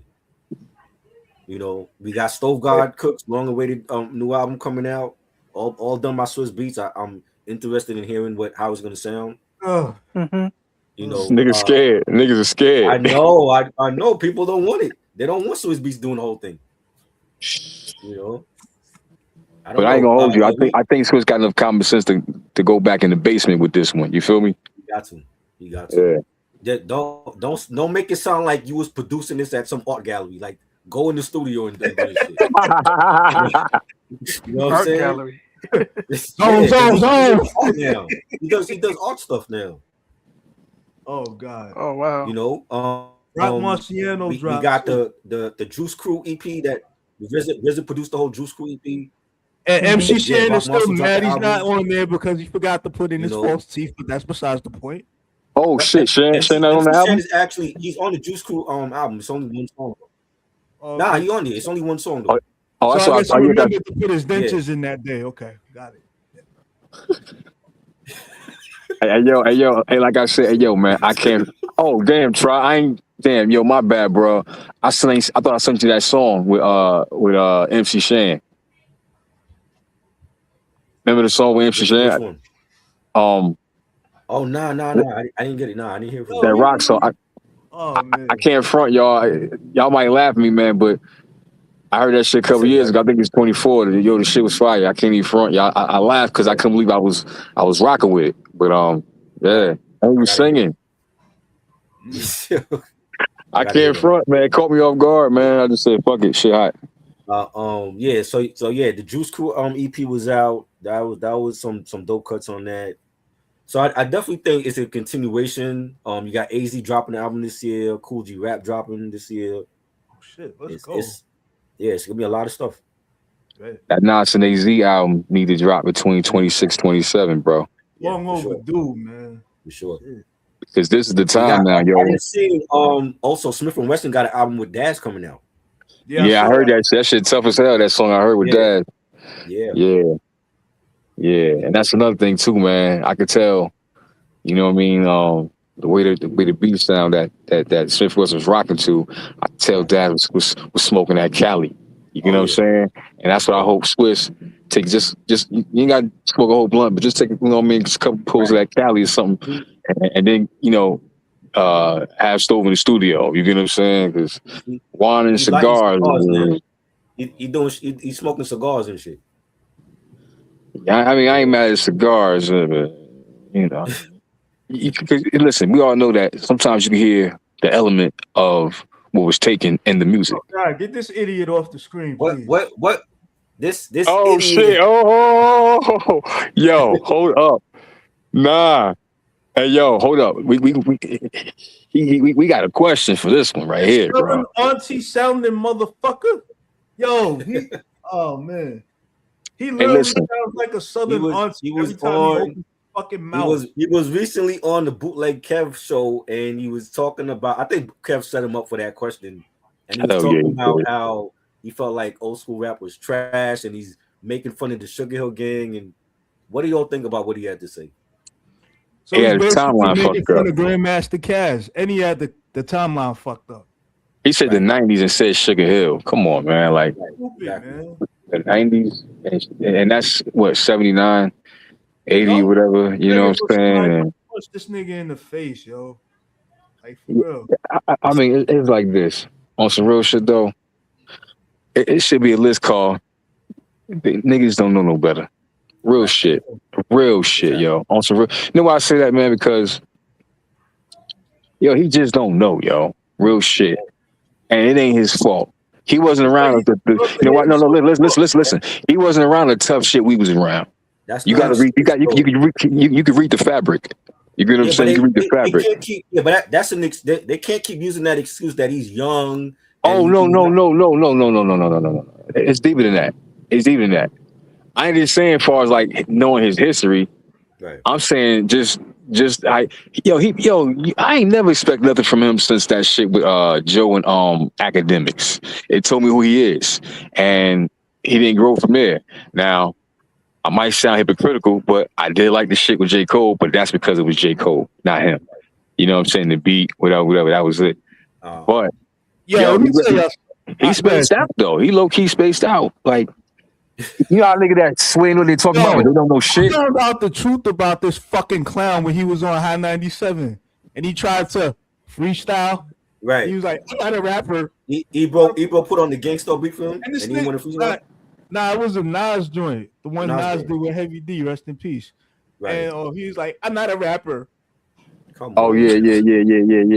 Again, man. This motherfucker had the audacity to be wearing an NWO shirt. But again, real shit, man. Listen, every generation got a cloth. He just ain't a part of the cloth that we know. I'm telling you. That's what I'm saying. That's what I'm saying. Like that's what it should be called. He don't. You know a nigga that be swaying. He know what the fuck he talking about, but he don't know shit. But he say it with such confidence. Right. That's him, man. Be school with that type of motherfucker. Yeah. Yeah, you know what I'm saying? But he's telling Kev that, what research was he doing? Because I'm still trying to figure out his research process. And you would try. I gotta keep it a buck with you.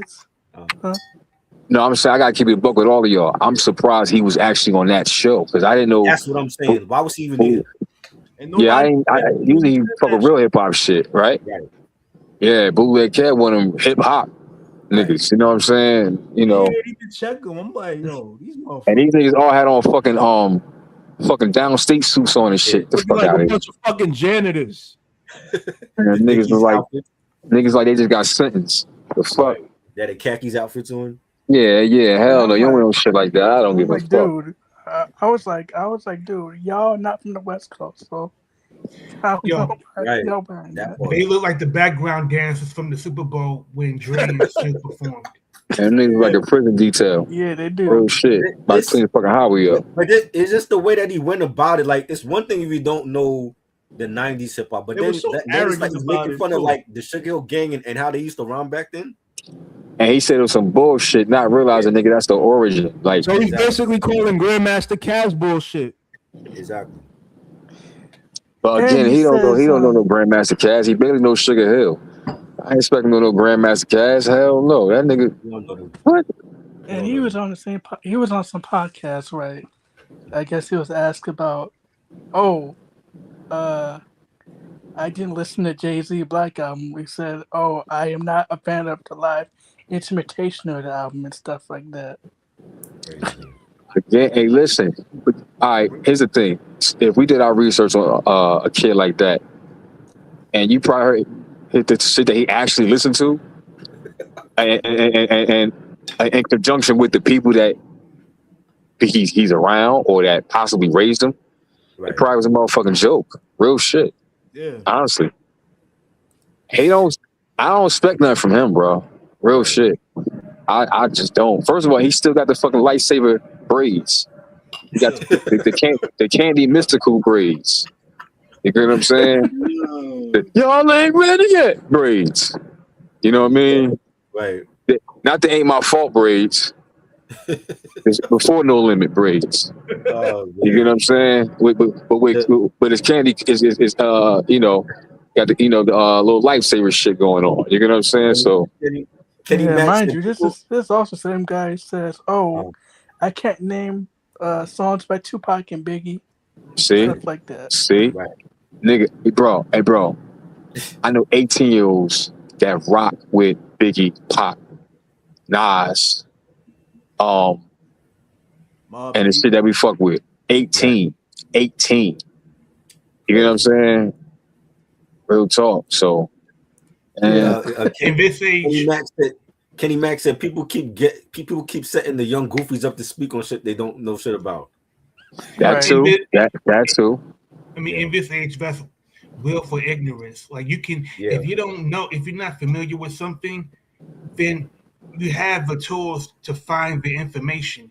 You can go on Google, you can go on YouTube, you can go on Wikipedia, you can go to your local record store, there's no excuse to not know who these people are. Facts. Like Right. people just look like some people just love to not want to know.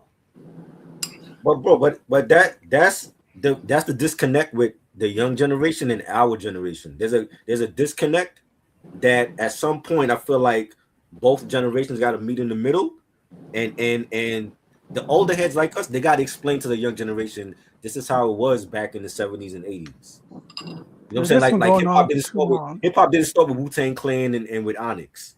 Like you got to go back to a whole decade, right? Like there's people I know of from our era that don't even fuck with the 80s rap. That's true.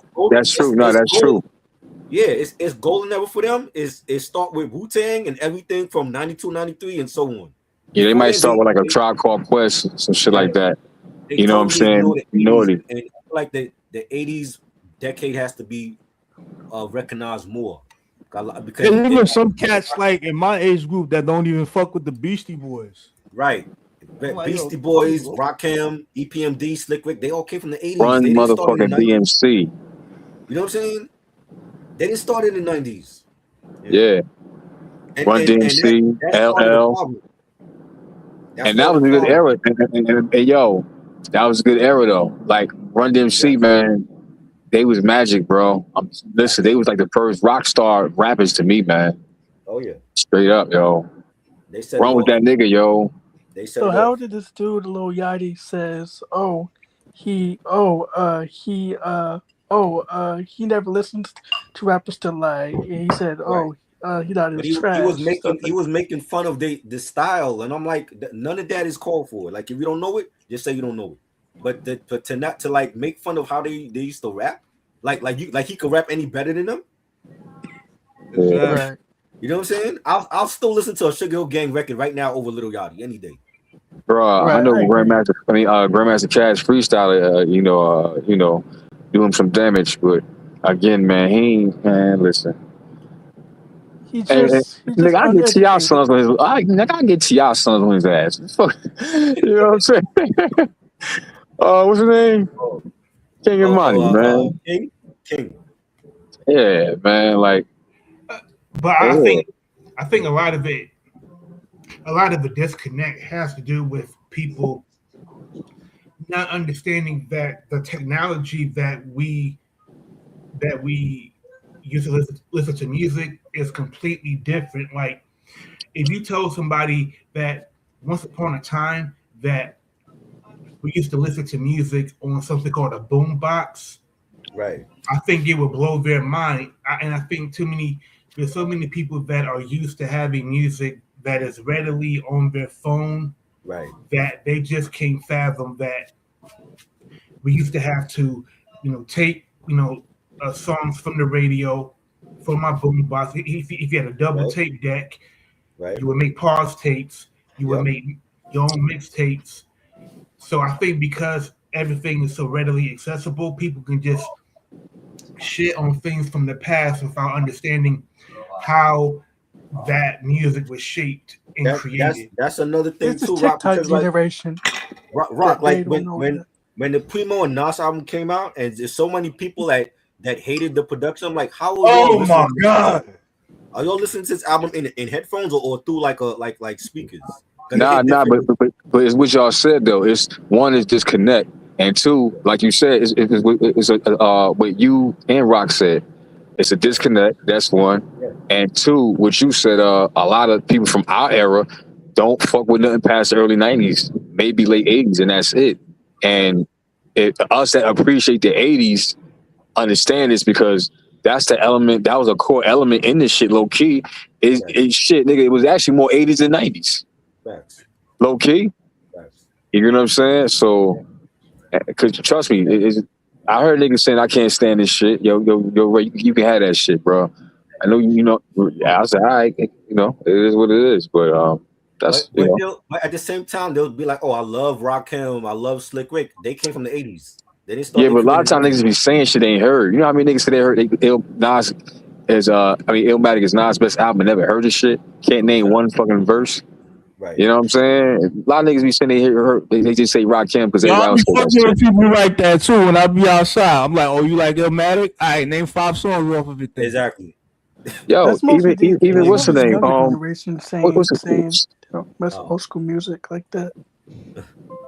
What's old boy name? The podcaster. How the fuck I forget his name? Which one? Club Shay Shay. Shay? Oh, Shannon Sharp. Shannon Sharp. Hey yo, bro. Hey yo. I ain't mad at him because he was defending Nas with Jim. I wasn't mad at that. But Right. that nigga, all he knew was If I Rule the World. Real shit. Yo, shout out to Shannon because like he has come so far in his career that people don't even know him from being a tight end for the Denver Broncos and being a LeBron fanboy. Let's not forget. Yep. Yeah. I mean, like Ray could not figure out who Shannon Sharp was. I mean, that was pretty funny. I forgot. Yo, real shit. I just forgot his name that quick. You know what I'm saying? I hear that name all the time and shit, but I was so stuck on the fact that he really didn't. I respect the fact that he defended Nas with Jim. You get what I'm saying? Unlike other cats that was real hip hop that should have, but that's another story, right? But they were sitting right next to him. yeah. You know what I'm saying? And the fact that he was saying, but I could tell he couldn't name. If Jim called him out and said, "Yo, name something such and such," right? He didn't ask out. You know what I'm saying? So yeah. Yep. You know what I'm saying? It's like, bro, Bootleg Kev, like he shouldn't. After this interview, he shouldn't have nobody young on his show again. Nobody. Nah. It's not young. No. You mean nobody disconnected? You mean nobody disconnected? Because you got some youngins out here that's making that tough shit. It's just disconnected. You know what I'm saying? Like he's disconnected, bro. You know what I mean? Like totally disconnected. Yeah, man. So it's like that's the key word for him, disconnected. That's why I ain't, you know what I'm saying? Like, Joe was going off on him and right. whatever, you get what I'm saying? But he's disconnected, But what research was he doing? He kept saying he's doing research. What research was he doing? I want to know. Again. But you know what Yachty's issue is? If you listen to that interview, he kept he's saying ignorant. Yeah, he kept saying that people give us shit for our generation's rapping, but look at y'all rapping. Rightfully and so. What he's really mad is that he doesn't get respect as a rapper, but he wants to poke. Why should we respect somebody that's disrespectful towards us? Exactly. What is he made that people should respect? Actually, it's so foul, Joe. Yeah. You know what I'm saying? He's been hanging around Drake too much. That's why. He is. Oh nah. I ain't gonna hold you. I at least Drake respect his history. You know what I'm saying? Like I know he took an L and all, but I got Q100. The nigga Drake knows his history. He would never say no dumb shit like that. He's representing. Oh, you mean Miss Aubrey? Okay, yeah. Or Kendrick. He respects his history too. I mean, Lil Yachty is symbolic of what nobody's gonna remember that. Let Rock see what he gotta say. Oh no, Lil Yachty is representative of what academics represents. Oh God. And that is being clickbait. Lack of respect for veterans. Because remember when academics said something about LO, Cool J, should retire and be put out to pasture. No. And nobody said a damn thing. Right. So I feel like Yachty and people like him, they just take their cues from the lack of resistance that is being put against negative statements like that. Kenny Mack said Jim Jones is a D-class rapper. Jim Jones can't even sell out Salsa Con Fuego in the Bronx. Meanwhile, Nas had a residency in Vegas last summer. Wow. Yo, crazy. Hey, man. Yo. But so, man, give Jim his flowers, man. Yeah. Give Jim his flowers, man.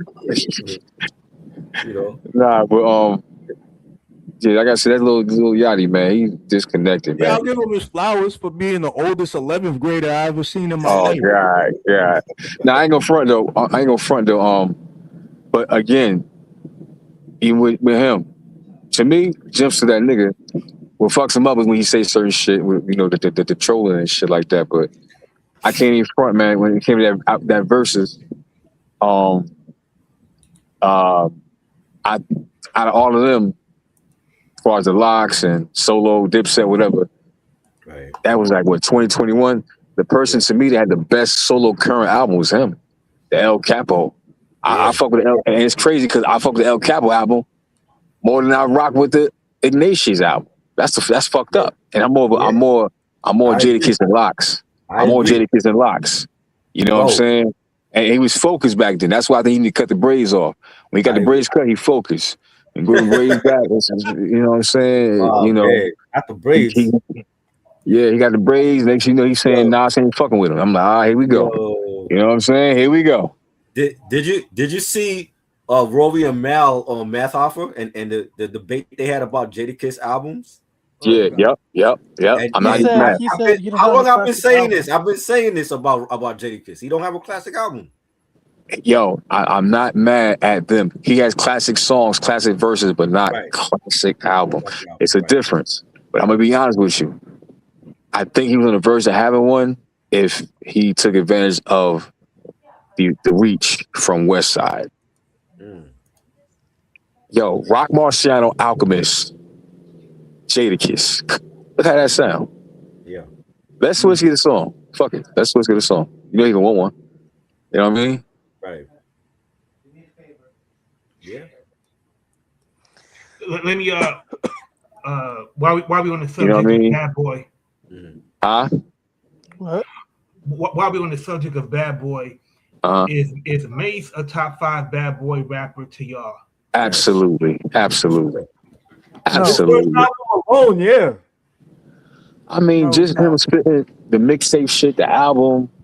Like, yo, I gotta give Mace his flowers, man. Like, yeah, Mace. You know, listen, people got confused because Mace had you know, like with the commercial shit, but he just used that just to, you know what I mean, just to fuck with the mainstream because, you know, he figured out his lane to sell records. You know what I mean? Emphasize sell records, but at the same time, I can't front like. He was killing the mixtapes and all the early lock shit. We thought he was one of the locks at first. I did. I thought he was the rumor I heard too, that he was the 4th member, and then Puffy split them up and made Mace a solo artist. Something like that. Hold on. You know what I'm saying? I remember hearing that because they used to always like do freestyles together and ciphers together. But I mean, and you know they've done stuff together. Like Mace's Locks is on Mace's first album. And Jadakiss was supposed to be on More Money, More Problems too. Was he? Yeah, I didn't know that. But Mace only had one good album, and that's it.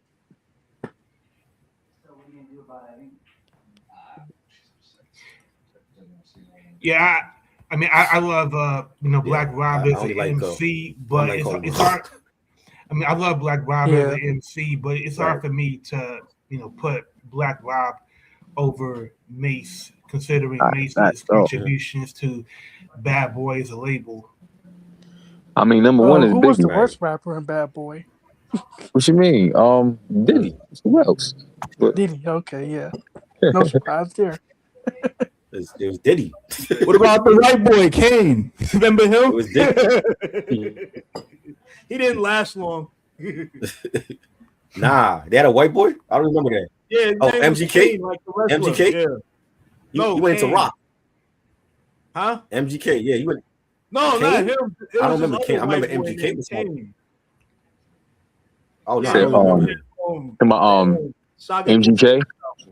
Yeah, MGK was with Bad Boy. No, not him. Yeah. Somebody else. It was another white boy? I didn't even know that. Yeah, his name was Kane, like the wrestler. Oh, yeah. I remember that, but it was like here today and going tomorrow type situation. I did not even know. Yeah, that was. I remember that from like I think Once in the Park or something like that, right? On one of the Clue tapes and shit. Thank you.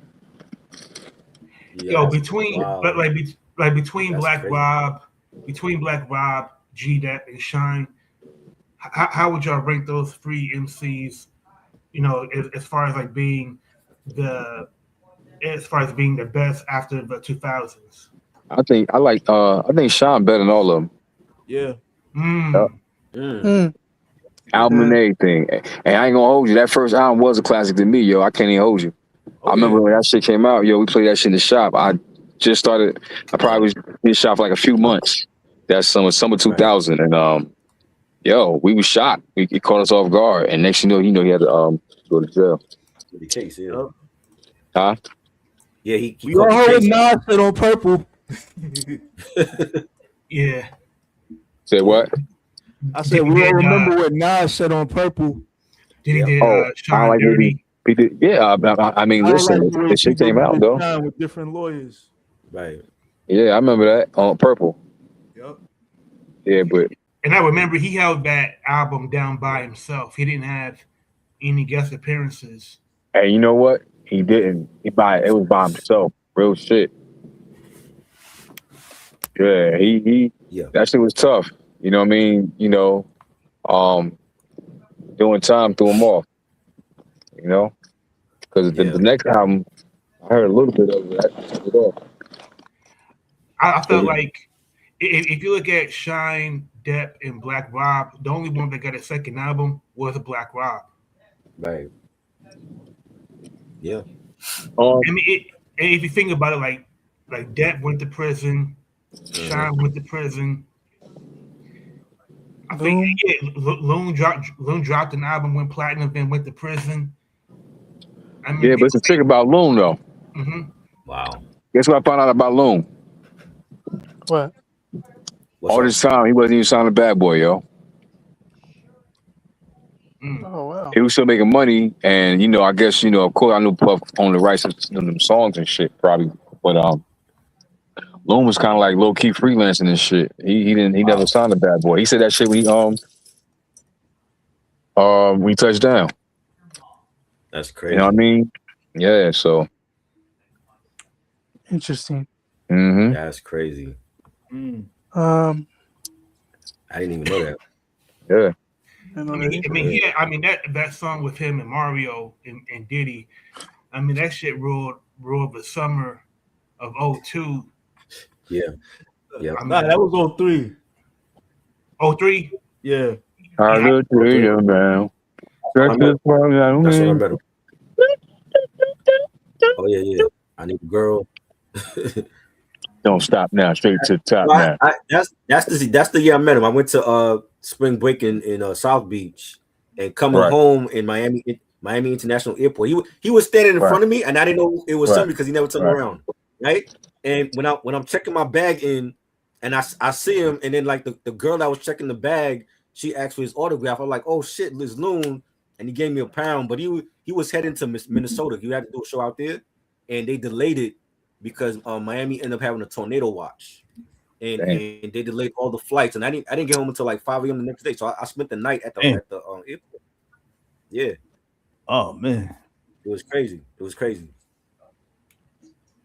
I know. I wonder. I met Andre Harrell like 2 years before he passed away. I met him at the Roost picnic. Oh, word? He was literally standing next to me. You didn't even know.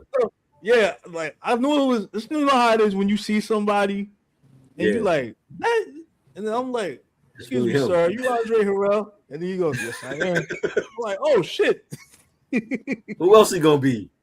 Exactly. You know what I mean? Yo.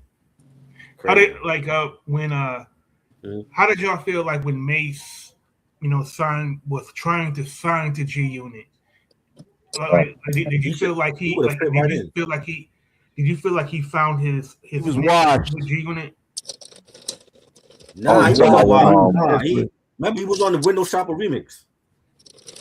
Yeah, they just threw it off though.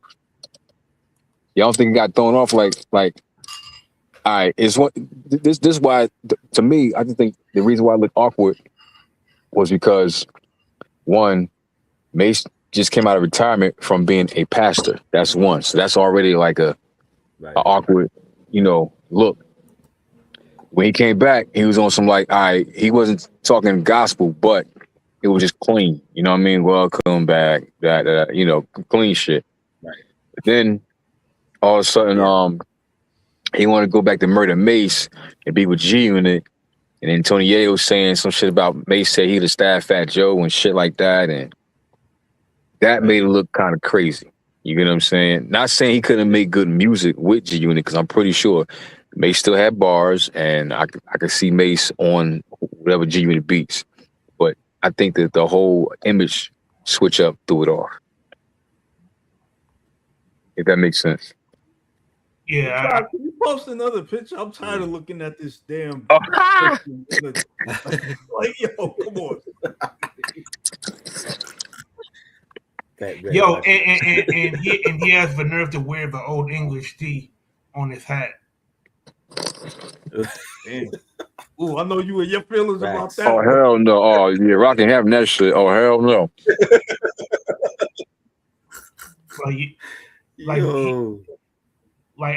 Just seeing that just made me vomit. Rock, he gonna see him like, yo, Rock, what up, though? What up, though? I'm gonna be like, I don't know, but maybe these teeth will know. Boom. But you know what? But you know what though? On 300 shots and running, when Mace was going at Fat, I was like, okay. I was kind of rubbing my hands. I gotta hear that. Like, you said it's called 300 shots and running? Yeah. It was on some G Unit mixtape.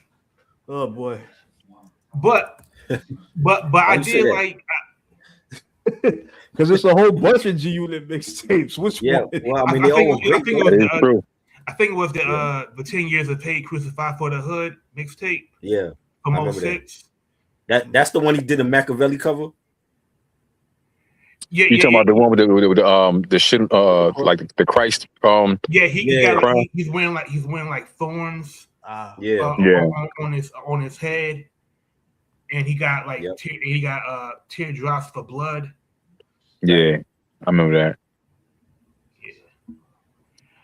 Yeah. But G Unit mixtape covers used to be dope, yo. The G Unit mixtape covers was dope.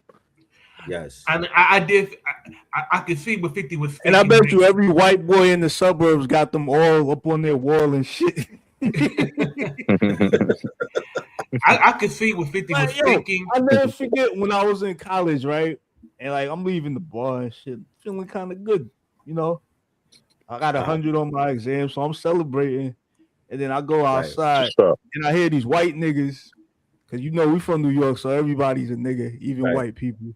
Yeah, So I hear these white niggas, and they like, yo, he's like, yo, dog, I got all the G Unit mixtapes in my house, bro, all the G Unit radio mixtapes.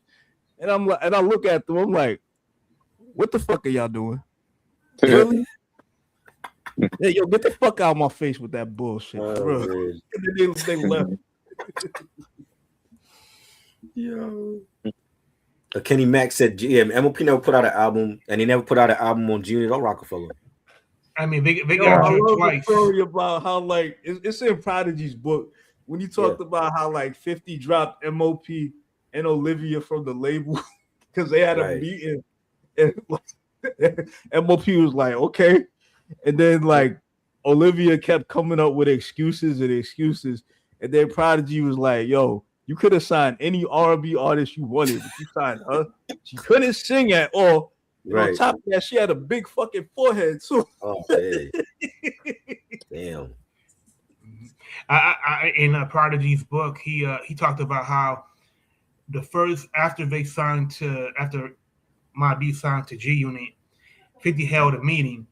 Yeah, and everybody but Prodigy and Havoc was wearing the 50 Reeboks. Everybody else was wearing Nikes, Adidas, Timbs, and he 50 canceled several endorsement contracts for them. Right. And Prodigy was like, all y'all had to do was just wear what 50 wanted you to wear, and you would have had these millions. Yeah. And I'm like, yeah, I remember that. Yeah. Yeah, I remember that in the book. I remember that part. And he said he said during the meeting, Young Buck was on speakerphone. So don't worry about it, 50. I'm the cleanup man. Don't worry about it, 50. I'm the cleanup man. What does that mean? And he's like, yo, Buck, shut the fuck up. That's what he was saying in his head. Yo, Buck, shut the fuck up. He got mad and then he threw his hat and shit. Yeah. Yeah. Wow. Yeah. Oh man. That G Unit. But yeah, it made he had a lot of people mad when that book came out too. Yeah. I kind of understand what shit got ugly though, man, behind that book too, man. Even after he died, they fuck that's why Nas said what he said on Queensbridge Politics. He wished the book never would have came out. Yeah. Too much on Lost Tapes too. Yeah. And after like reading it, I see why he said that, because like it was the end. You know what I'm saying? Kenny Mack said, when I heard 50 bars, I knew 50 Cent was next. Okay. Oh, I ain't gonna lie. Summer 2002, everybody knew 50 was the next takeover, yo. Everybody. Yeah. You know what I mean? Like, I ain't gonna hold you, bro. I remember we knew that. Yo, my pops even had a mixtape where 50 Cent is the future. Yeah. That's how you know that shit was big, man. I'm like, my pops got this shit. Yeah, yo, you be surprised, man. Yo, I told you my pops low key was fucking with Stove God. I don't know how he. I'm like, what? Nigga. That's nigga. Dope. I'm shocked. And I don't listen. Only rap I know he remembered was Tupac. Right. You know what I'm saying? Hey, did you like that Sky Zoo album that came out in like around the holidays or not? I didn't hear it. I only saw the video because he did one of the videos at He got me a little upset about that Juan Soto line though. I didn't even hear it. I know I saw one of the videos where he filmed it at the Ebbsfield houses. Nice. Nah, because in one of the lines he said, "Take the money, then you regret it," like Juan Soto. I'm like, hey. There'll be no Juan Soto. $800 million. He better take the mess to the championship. Yep. Yeah, we got a nice lineup though. Like, and we had to get rid of those guys because we wasn't winning with them anyway. With Pete Alonso, who's the first baseman? They need a first baseman. Yeah, it might be Mark Vientos, but I heard they trying to like trade him though. Stove God Cooks, damn it, man.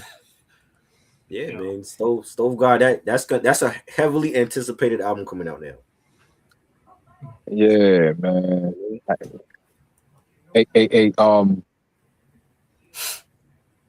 It dropped the end of this month, right? Yeah, the 27th. 27th, yeah. I still don't understand the album cover. I seen the album cover. I don't know what the hell it is though. Stop, bro. Stop. Yo, that album still coming out? The one that they was promoting last summer? Because I haven't seen anything about it lately. Yeah, that shit coming out. But I'm hold up. Now I gotta go. Have you seen the album cover for it? Yeah, hey, bro, hold up. Yo, I'm surprised you are all people, bro. What like the album cover? Yo? I don't know what I ain't say I like it. I just understand it. You get what I'm saying? What is it? What is it that you understand about the album cover? What you think the album cover is, bro? Stop. It looked like, when I first saw it, it looked like it's underwater and like he took a picture of like the submarine that disintegrated by the Titanic. All right, hold on. Let me go to that shit right now. Hold on. I'm gonna go there. Yo, matter of fact, bro, if you got to listen, bro, hot up, ain't got shit to do no ocean, bro. Nigga, it's fish eye, nigga, fish scale, my nigga. You get what I'm saying? What it is? What? Come on, stop. Y'all playing. Y'all playing. It didn't look like that though. Man, nigga, that shit is scale, nigga. That shit is scale. Real shit. That shit is scale. That shit like is ready to be chopped the fuck up or whatever it is and distributed. But that shit is straight scale, bro. Straight up. Listen. Listen, and if I'm wrong, I'm wrong. But that's what I see. Right. And mind you, that's him. That's his concept. That's him. Right. You get what I'm saying? Like he done low key. He done he's an extension of the Pusha T lane. He just got a different style. That's dope as fuck. You get what I'm saying? Facts. I can't even find the album cover on here. Bro, hold on. They still got like the GOAT. I'm gonna send it to you. I'm gonna send it to you right now, bro. Okay. I'm gonna send it to you right now. IG, right? Since the IG, you tell me. Oh no, text it to me. All right, cool. You got my number. All right. Hold up. I need people to see this album cover because I don't know what the hell it is. I'm looking at. I'm like, what the fuck is this? What is this? Hey, listen, hold on. Let's put a disclaimer first and foremost. Let me say this: we're not promoting anything. We're just observing everything, and I'm gonna leave it at that. You get what I'm saying? Okay. All right. Okay. Now, I sent it. You got it, right? Yeah. I got it. Yeah. I'm like, and it's not for everybody. I'm like, it's not for everybody. Hold on. It's not for everybody. It's not for everybody. Okay. Hey, look. I bet bro know what it is. Wait till you see it. Hey, bro. I promise you, when you see it, you see what I'm talking about. It looked like it's literally taken underwater. That's all I got from it. All right, post it. All right. Oh man, only Stove God could do something like this. Hey, listen, Pusha T done did it in his own way, something like that. You know, a couple cats, but like, it is what it is, straight up. Right. You know what I mean? Like, and that's his way of saying, you know, his music is fire. You get what I'm saying? It's you know, it's raw like that scale. You know.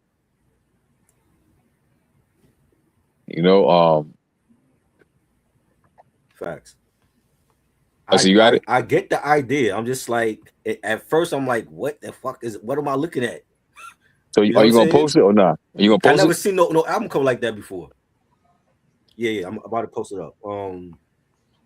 I was like, yo, to me, it still looked like I'm looking at underwater, something underwater. You know what I'm saying? But I get it though. Hey, try. I keep forgetting bro name. I can't see it on the screen. Huh? That's the homie. No. I keep forgetting. That's Champ Tyson. That's Champ. Because I got Champ mixed up. I got Champ mixed up with the other dude last week or the week before, or something like that. Mark Nash. Hey, bro. Hey, Rock. No, not Nash. This album cover. What does this look like? What does this look like? Rock. Hey, Rock. Do you see the Rock? Hey, Rock. Do you see the Rock? Yeah, it's a big. Look, here's the thing. The Raw. Okay. It's that scale. Scarface. Scale. Yeah. Okay. What's the little like little bubbles around it? Is that like little bubbles? Nah, man, that's a table, bro. Dang, that's the crumbs. That's the crumbs from a brick. Okay. So I must have been looking at the wrong way then. My bad. Because like bro, the way I saw that it, shit is scale. That shit is scale. It's scale. It's like an underwater like. Nah, that shit is straight scale on the table. It's the rawest album cover for Drug Talk. There you go. Exactly. It's raw. So we're looking at raw on the table. It's raw, bro. I was just looking at the wrong way. My bad. No. But here's the thing. Now the music gotta match the cover. Right. Yep. That makes sense. Exactly. That makes sense. Can Swiss Beats sound right now in 2026 match Stove God's? Yo, you never know. Yo, Swiss might have had Stove. You know what I'm saying? Record that in Yonkers. Real talk. Sure. And yo. Where's Swiss? It might be the Locks. Don't be surprised as you hear. Right. You know what I'm saying? You never know. This could be his Daytona. Yeah. Hey, true. Listen, you get what I'm saying? So, I mean, come on now. But they gotta match that cover. Yeah. They gotta match that cover. For sure. It gotta be. Hey, listen, it gotta be raw like the scale. On the scale, straight up. You know what I mean? If not, you know, you might as well put a beer on that motherfucker instead of all that shit. If not, you're gonna have people saying like, yo, you should have got Conductor on there, Rock Marcy. You know what I mean? I mean, they're gonna say that regardless, just because it ain't them. You know what I'm saying? People are gonna say it regardless, but I get it. Now you're right. You're right. If it doesn't match this cover, that's what's gonna happen. You know. So, hey, listen, man. Like I said, Swiss shit. That what's it called? Welcome to my garden. Right. All right. You know, I don't need your flowers, bitch. I got my own garden, yo. Yeah. Yo. I like it. It's definitely different. Absolutely. You know what I mean? Absolutely. But So, are we going to expect the whole album to sound like that, or is it going to be different sounds? Now. That's a good question. I don't want the whole album to sound like that. No. Right. That's good for that. But if anything to do with Stove, it got to be tough. Yeah. I don't want to hear no bluff. It got to be tough. Right. I don't want to hear brunch. I don't want to hear the gallery. Right. You get what I'm saying? No wine tasting. Right. You get what I'm saying? That's what he's been doing. I want to smell weed. You get what I'm saying? I want to throw on my motherfucking Timbs or my Gore-Tex. Right. You get what I'm saying? Real shit. Real talk. And listen to some dope shit and really just be vibing to that shit. Like, when it's dope, you know what I'm saying? You just vibe to that shit. It's a bop. You get what I'm saying? Right. If you don't have me like, in the whole bop vibe and shit, what's the point? You know what I'm saying? I don't want to be bored, but it got to be tough, man. It got to be tough. It has to be. Yeah, man. Because that one song I don't like. It was too. Yeah, that shit sound like that shit was made in a brunch in Magic City, man. Nah, no. Kenny Mac said, "I hope is that outside music. I hope it is, and in a good way." Yeah. Like, cause we about to hit the spring. Everybody hit the springtime too, man. Right. Man. You know what I'm saying? And the thing is, look. The thing is, like I said, it's the same weekend as the screening, bro. You know what I mean? So I know I'll be rocking that shit all weekend. You get what I'm saying? Be rocking that shit. Right. So hopefully. Yeah.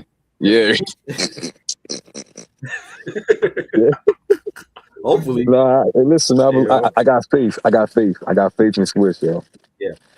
I got faith in him. Well, Nash, you know what I'm saying? It's Mark Nash. Salute. Yeah. I hope it's good. I hope it's good. Yeah. You know what I mean? Yeah. Anything else y'all want to discuss before we get out of here? Yo, how you feeling about WrestleMania? Oh God, that's I'm gonna have to do like a separate stream for that, bro. Because I don't like what they're doing with Randy Orton. Randy Orton to me is over the hill already. I don't think he could carry the title until SummerSlam. I think he's already done. Yeah, I agree. Yeah, like Cody. I see Cody winning it on Friday against Drew, and he's gonna be the taking it into SmackDown. But I don't think Randy Orton is gonna win it. I think Cody might have to turn heel just to keep that title. Yeah. Mark Nash, what up? What I like what they're doing with Jay Cargill and Rhea Ripley though. Right. Yeah. You see their back and forth shit on X. Yeah. Right? She had some real beef with her. Something happened where she like cursed her out online. Yeah. Yeah, I don't know how you always go to management and complain, and you always get a title shot and shit. Right. And if you look at the pattern, that's really what's been happening the last couple of years too. Right. Yo, bro. Yo. How did Stephon Diggs get fired on his day off? You know that's all Cardi B. That's Cardi B's fault right there. Damn. You know he got fired for the police. The Patriots releasing him. Stephon Diggs. That's fucked up. Yeah. I hope it was worth it. But I mean, it's all that's I believe it's part of it is part of Cardi, because I mean Stephon Diggs played great for them the whole season, so I don't know why they releasing him in the first place. Did you see the Super Bowl? Keep that motherfucker away from but the they all played bad. It wasn't just him. so release your quarterback. We got a quarterback now. Release the quarterback. They all play bad though. The running back played bad. Hold up, bro. not just that. Have you seen the news with Stephon Diggs in these cases? Oh, Yeah. what happened? He got some outside, off the field problems going on. Yeah. With assault. Yeah. Oh shit. On a woman. You get what I'm saying? So that's bad for the brand. And usually when the NFL, they usually do their own investigations. You get what I'm saying? They got retired FBI guys, they looking in things. They knew about the Ray Rice video before we knew about it. Right. You get what I'm saying? Or like the Chad Ochocinco joint. Yeah, or Hernandez. Like people be knowing what's going on with these guys before it comes out. And maybe they seen the evidence like, hold up, bro, this looks bad. You might not go to prison forever, but we don't want you representing this brand. Right. And Robert Kraft, he learned like he learned early, like he learned his lesson with the Hernandez case. Mm-hmm. Like that dude was pulling drive-bys when he was not going to practice. And to be fair, Robert Kraft was getting hand jobs when he wasn't running the team. He was down in Miami getting happy endings, you know. So, hey, look, I know you said you was about to go, but I had a quick. I know you said anybody got anything else. So I was like, oh, perfect time squeezing my topic that I had for you. Did you see Rory and Maul on the Matt Hoffa show? I did say that. Yes, I had mentioned that. Okay, you already talked about they said Jadakiss had no albums. I agree with them. I've been saying that for years. Okay, I've been saying that. I know y'all already talked about it. My bad. No. Go ahead. I want to get your thoughts on what you think. You first, because I brought it up. I've always said Jadakiss is one of the best lyricists, but he has no classic albums. His first album to me was his best shit. But I'm not putting Kiss the Game. What Kiss the Game Goodbye. That's his first album. I'm not putting that on the same tier as Doggy Style or the Chronic or the Purple Tape. Does it have to be that to be a classic though? Yes. If we're talking like Mount Rushmore, it's not making Mount Rushmore. It's not making. I don't think it's that good. I think there's some skippable tracks on that album. But that's his best album. And it had too many skits too. What album? No, it's not even the skits though. It's like Chronic and Dark Side had a lot of skits too though. No, so what album you talking about? I would put Gangsta and the Gentleman on Mount Rushmore. That's better. That's a better album to me. Now Styles does have good whole albums. Yeah. I'm be honest. As far as the Lock solos, he had the best solo albums. Yes, I agree. You know what I'm saying? Yeah. Y'all ever seen Kiss live? Did y'all go to the 20-year anniversary? Yeah, I did. I went to that 20-year anniversary, right? That he just did. I took a picture with them too. Oh yeah. Everybody was saying I look like the fourth member of the Locks in the picture. I actually say that in a bar one day. I said that in a that was one of my bars. I said I'll be rapping like I'm trying to be Outkast third member or the fourth member of the Locks or something. Wow. That's dope. You from Atlanta? Nah, I ain't from here. I live here though. I'm based here now though. All right, that's what's up. I ain't leaving no time soon. They treating a nigga too good, bro. I can't even lie. They love me here. Oh man. They love me here. Yeah. If I move anywhere, beautiful. It's love day, baby. Two other places that I might, right now, two other places I might consider other than Atlanta, that probably will be Vegas, New York, or New York. Might move to Cali with the missus. Nah. I ain't fucking with Cali. They be killing all the good rappers in Cali. They don't know how to act out there. About it. Don't know how to act, man. They shot up you heard about the Marathon Burger? They shot up that grand opening. Yeah, man. Stevie Wonder was there too, man. That was man. It's fucked up. Hold on, legend. You trolling or you serious? I'm dead ass, yo. I know it's kind of Bro, I'm a psycho. Why is that funny to me? And I instantly think of Stevie Wonder. It's funny that he was even there. I'm like, Stevie Wonder, no man. Stevie would think a burger like it tastes the same to him. Give me the ketchup. Bad bitch, hurry up. Hey, yo, but they about to open up in New York though soon. Yeah, at Times Square. Yeah, yo, I'm one going, thing, they bro. ain't gonna shoot that shit up. They won't shoot that one up. Hell no. It's too many Shit, cops. we got to worry about Iran right now. Bro, There's too many cops out there. Yeah, but I don't know, bro. I like Jada. He's one of the best lyricists ever, but he's never been one of the best performers. I disagree. What have you seen the verses? What he did to Dipset? That's single-handedly destroyed them. Hold up, legend. Your shit is distorted. No, what I will say, no, that is one performance. That is probably his best performance, right. And it's competitive because that's in his wheelhouse of what he do. Right. You know what I'm saying? That's going back and forth. That's him doing a classic freestyle. I knew some niggas who didn't when we was doing the verses live, and I'm rapping along. They were like, "How you know this?" I'm like, "This shit is old." Exactly. Yeah. They thought it was some new shit. Yo, I was in a bar watching it that night, and the bartender was going for Dipset. Soon as soon as Dipset came out 20 minutes late, CPT time, of course, and and they started, and the lock started it with "fuck you." I looked right at him. I was like, "You know this is over, right?" Early. Yeah. Yeah, man. But that was his best. That was some of his best shit. But what's his best album to you though? What's his best album? Best. And that's the thing, man. It might be "Kiss the Gang Goodbye." Right. That might be the best one. You know what I'm saying? Right. What are people's thoughts about first album? Like, what are people's thoughts about "Kiss of Death"? It's outdated.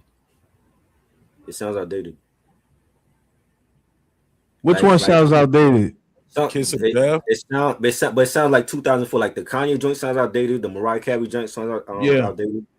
The only shit that the Y joint still hit though. Yeah. Y still. I like Y Part 2 better though. But that's it though. Oh, you mean Common, Styles P, and Nas? Nah, they got a remix to that. Yeah. There's a remix of Y with Common, Styles P, and Nas. Damn, I gotta look that shit up too. Yeah, I never heard know that. Damn. Been out the loop, yo. Never heard it. Because I remember like Nas had the last verse. And it was like Nas just brought the theme home. But it has to, when people say classic, it has to be timeless. But my thing is, we still sing along to "We Gon' Make It." That's from his first album, though. That's first album. Knock Yourself Out. Yeah. If I was like, she said she was a model for a year and a half.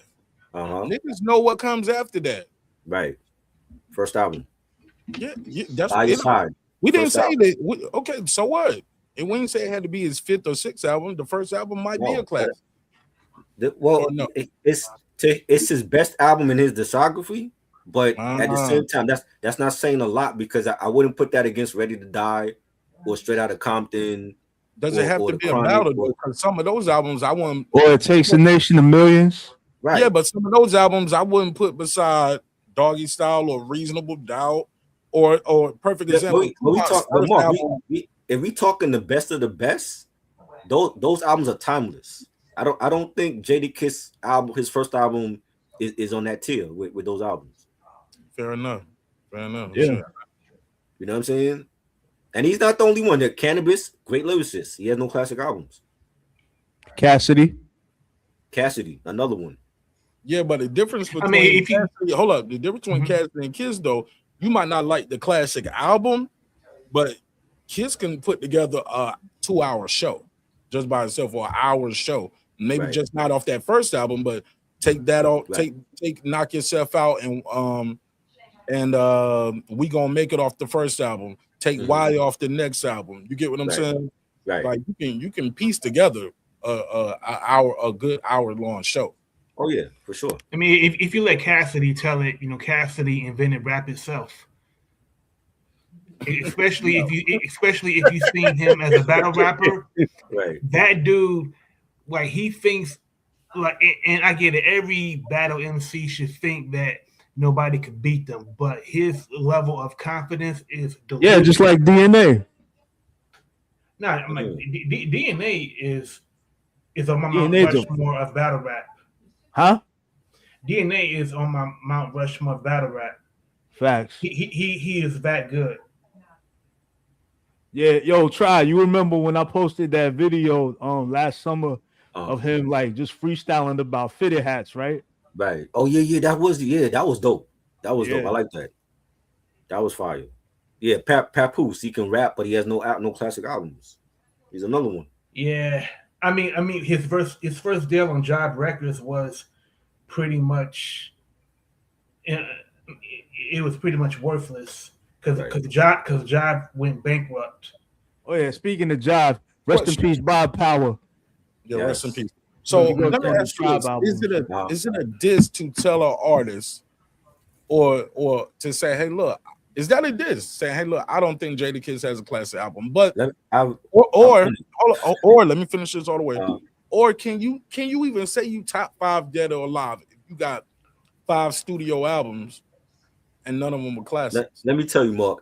This happened to me. I'll put it to you like this. Hold on. Let me hear Try first because this happened to me back in 2018, right?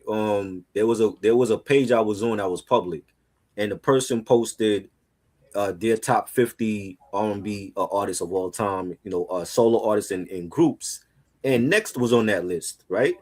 And I said I think Next had one good album, and RL from Next saw the post and he hit me up about it because he felt like they were the best of all time. I'm like, you wasn't even the best in your decade. What are you talking about? You have one great album. I gotta be real with you. That's why we can't get no sponsors on this show, ladies and gentlemen. But I'm not doing that where I didn't know he was going to be on there. I didn't. You know what I'm saying? Like, this is a public page, mind you. You know what I'm saying? He was comic RL from Next. He was comic creeping on the post. Comic creeping. Comic creeping. That's what they call it on the shade room. Comic creeping. Because I've seen Keisha Cole when they make posts about Keisha Cole and she's on there arguing with people in the comments. Oh, common creep. Oh, say common creep. Okay, I got you. I thought you said common. Okay. You know what I'm saying? And I'm like, yo, I'm like you had a great first album. It was classic, but you're not top 50 all time. New Edition was better than you. Black Suit is better than you, and they broke up. God better than you. They broke up. Yo, if you would have said Drew Hill is better than Next, he would have hit the ceiling. But they are though. They are though. Ooh. Better group, better songwriter, bigger hits, right. Longevity, and he wanted and their front man had bigger songs like Casey on Helium. Bro, he offered me $500 and 2 tickets to the Foxwoods because Next was performing out there, right? And I said, I'm dead serious, bro. Rich know about this. Hold on, try that nigga tried to flew you out.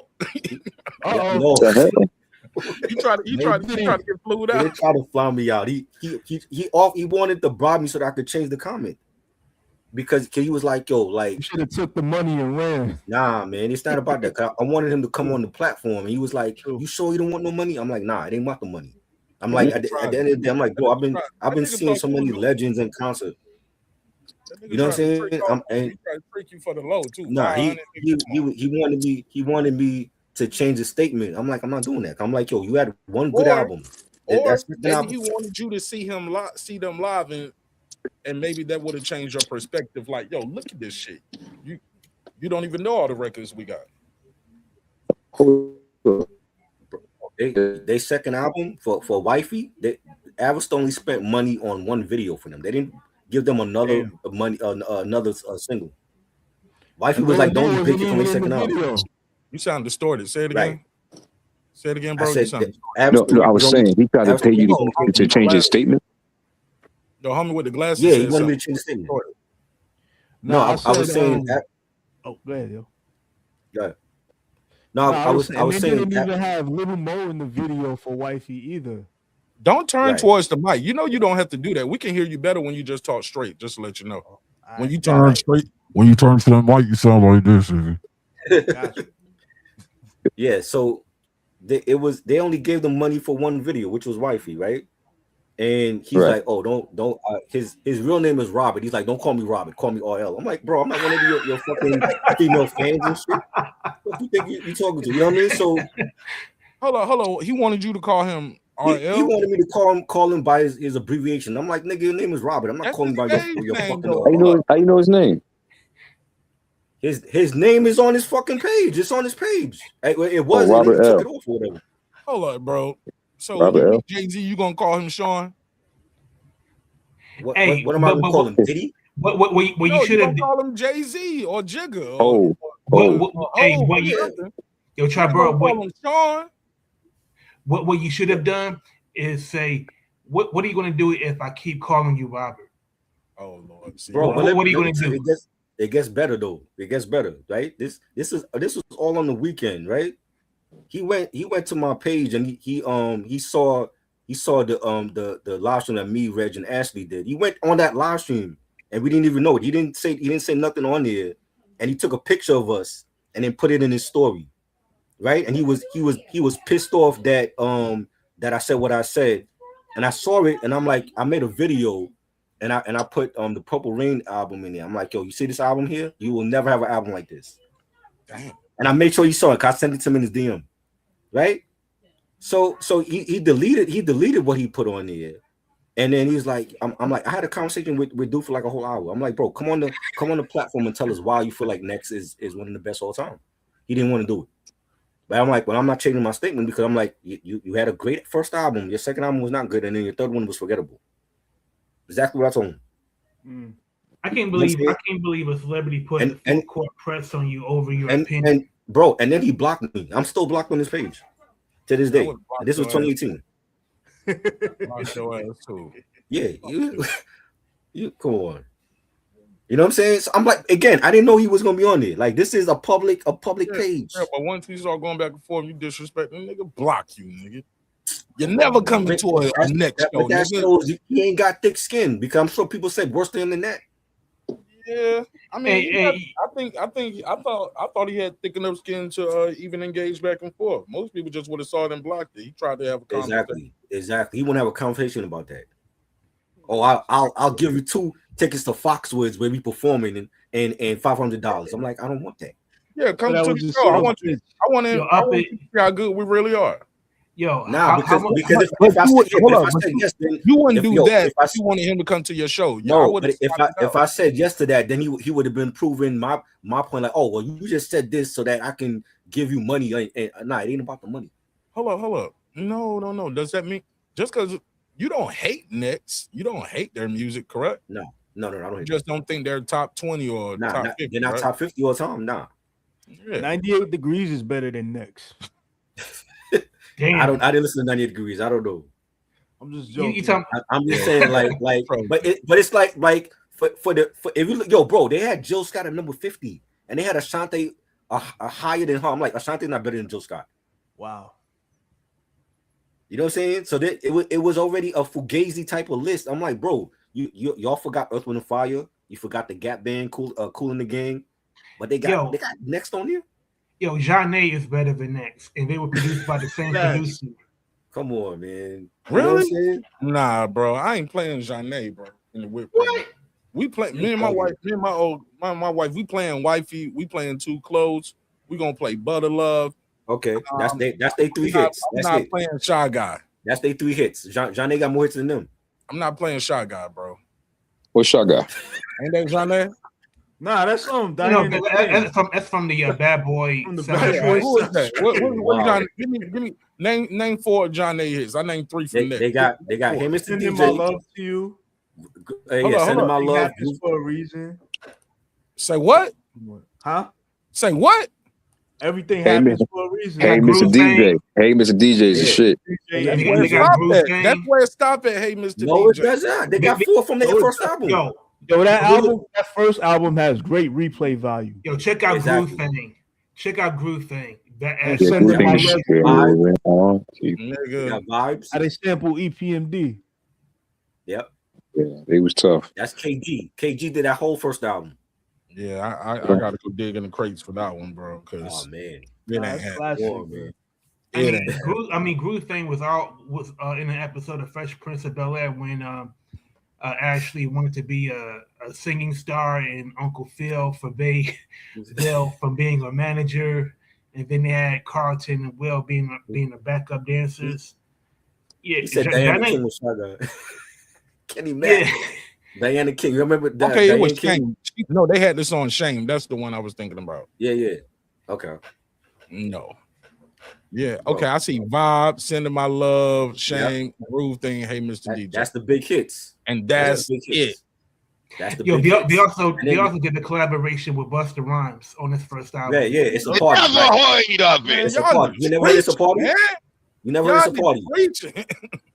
No, that was a single. What you mean? That's no reach. That was a single. You have a video for that. Yep. Okay.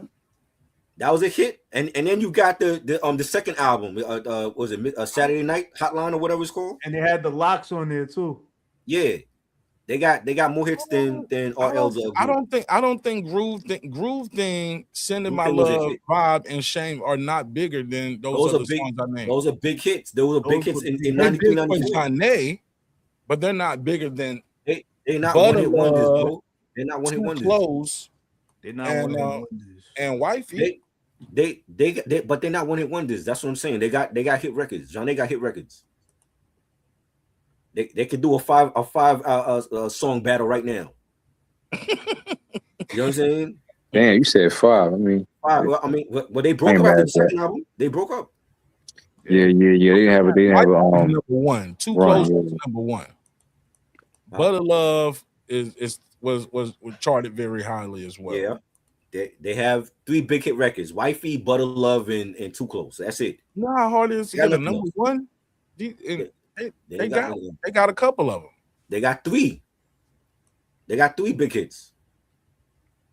None of they those. Got two from their first album and 1 from the second album. Right? Hey, Mr. DJ wasn't even number 1, bro. It never made the number 1. Yeah, it was a huge hit for John A. And when that came out. Shit, okay. Edith is a huge hit from Mark Nash. Yeah, but it don't have to be number 1 for it to be a big hit, though. Okay. You know what I'm saying? We gonna make it was a big hit. Was that number 1 for Jadakiss? So what? We gonna make it. Was that ever number 1 when that came out? That was a big hit. I can look it up. Yeah, look it up. I know why it was. I know why I made it. Why was good? Yeah, Knock Yourself Out, shit like that. Right. I don't know if Knock Yourself Out was a number 1 though. That was a huge hit record though. I just remember number 1 on One City Park. Right. Yeah. You know. Kenny Mac says, John A, listen to the vibe is my shit. The sample. Listen to the vibe. BLS even used that as a promo for their station too. Right. That was played on New York Undercover. Damn sure was. Yeah, New York Undercover. Yo, I hope they never reboot New York Undercover. They did. It just hasn't been released. It hasn't been released yet. Like what they gonna do? Bring Eddie back from the dead? Like what the fuck? They did a pilot during the pandemic, but it hasn't been released. I don't know why. What's the holdup? I mean, first of all, like I couldn't imagine. You know, like first of all, JC got to be like 55 years old. Like if you're going to be like a lieutenant or a captain. Lieutenant, they ain't even gonna use them niggas. They bought him back. They bought Millie Yoba back. He's back, and they bought Nina for her name. They bought Nina back. Yo, I hope they learn their lesson from. They ain't gonna be the main characters though, right? Nah, they put them around a younger group of characters, but they the main ones, and then supposedly Fat Joe was the villain. So we have yet to see it. So. They might That's all I needed to hear. I'm not interested. I mean, like what made New York Undercover? So did you see his acting, or she gotta have it? Yeah. No say. I mean, what made New York Undercover? Wait, hold on. Rocker, go ahead. What made New York Undercover so great was that it captured what was happening in New York culture as far as music, fashion in real time. Yeah. Like it was so. It was very hip and it was very fresh. Like if they do reboot New York Undercover, like how they going to handle the music? How they going to handle like the fashion and the? I'll say something. I gotta respond to that. You from New York, Rock? No, I'm from Detroit. But okay, what I love about from my perspective, it wasn't necessarily about capturing New York from we was in the South when that came out, and we liked it because of the music performances at the end. Also, too, language-wise, back then you couldn't say as much on TV, but they was pushing the envelope on Fox. Back then, Fox was pushing the envelope with Martin, the In Living Color. Like they was just New York Undercover. Like, yeah, they was pushing the envelope with what you can and can't say. So it was very hip hop. Hey, look, they used us again. It was a very hip hop oriented network. But seeing those performances at the end when they would be in the nightclub, that's what a lot of us was excited about. Seeing like Mary J and different singers. And I think they could still do a show like that, but they would have to have those performances at the end of the show, like to bring it back full circle. And you can have Ari Lennox, like you can have it's a lot of good R&B out there that needs a platform like that. I'm gonna tell you something. But do the whites care? Do they care enough to put that? But real shit though, the first time I ever heard Young Z of the Outsiders was on New York Undercover. And New York Undercover, they broke the music of a lot of rappers low key. So if you're going to reboot New York Undercover, I would like to see them at least highlight what's happening in hip hop culture overall. And I don't know if whoever's producing it is going to have the pulse of what's happening Dick now. Wolf. It's Dick Wolf. Dick Wolf. He has a Chicago Fire, Chicago PD, or all. Look at Lorraine from The Sopranos. Dick Wolf has like all those shows on NBC on Wednesday nights. That's his show, New York Undercover. So it's up to him. But like when the reason why it never went to DVD was because he didn't want to pay the royalties to the artists. Like there's Biggie Smalls, Craig Mack, a lot, they're dead. Yeah, and James and Tillman, he was the music supervisor. And he passed away. And he's dead now. Right. Mm-hmm. But I mean, it's on streaming now. You know what I'm saying? After it took a long time, but they supposedly they did the whole rebooted season, but it just hasn't been released yet. So I don't know what the holdup is. One of my favorite episodes was when they had Sticky Fingers as Colette.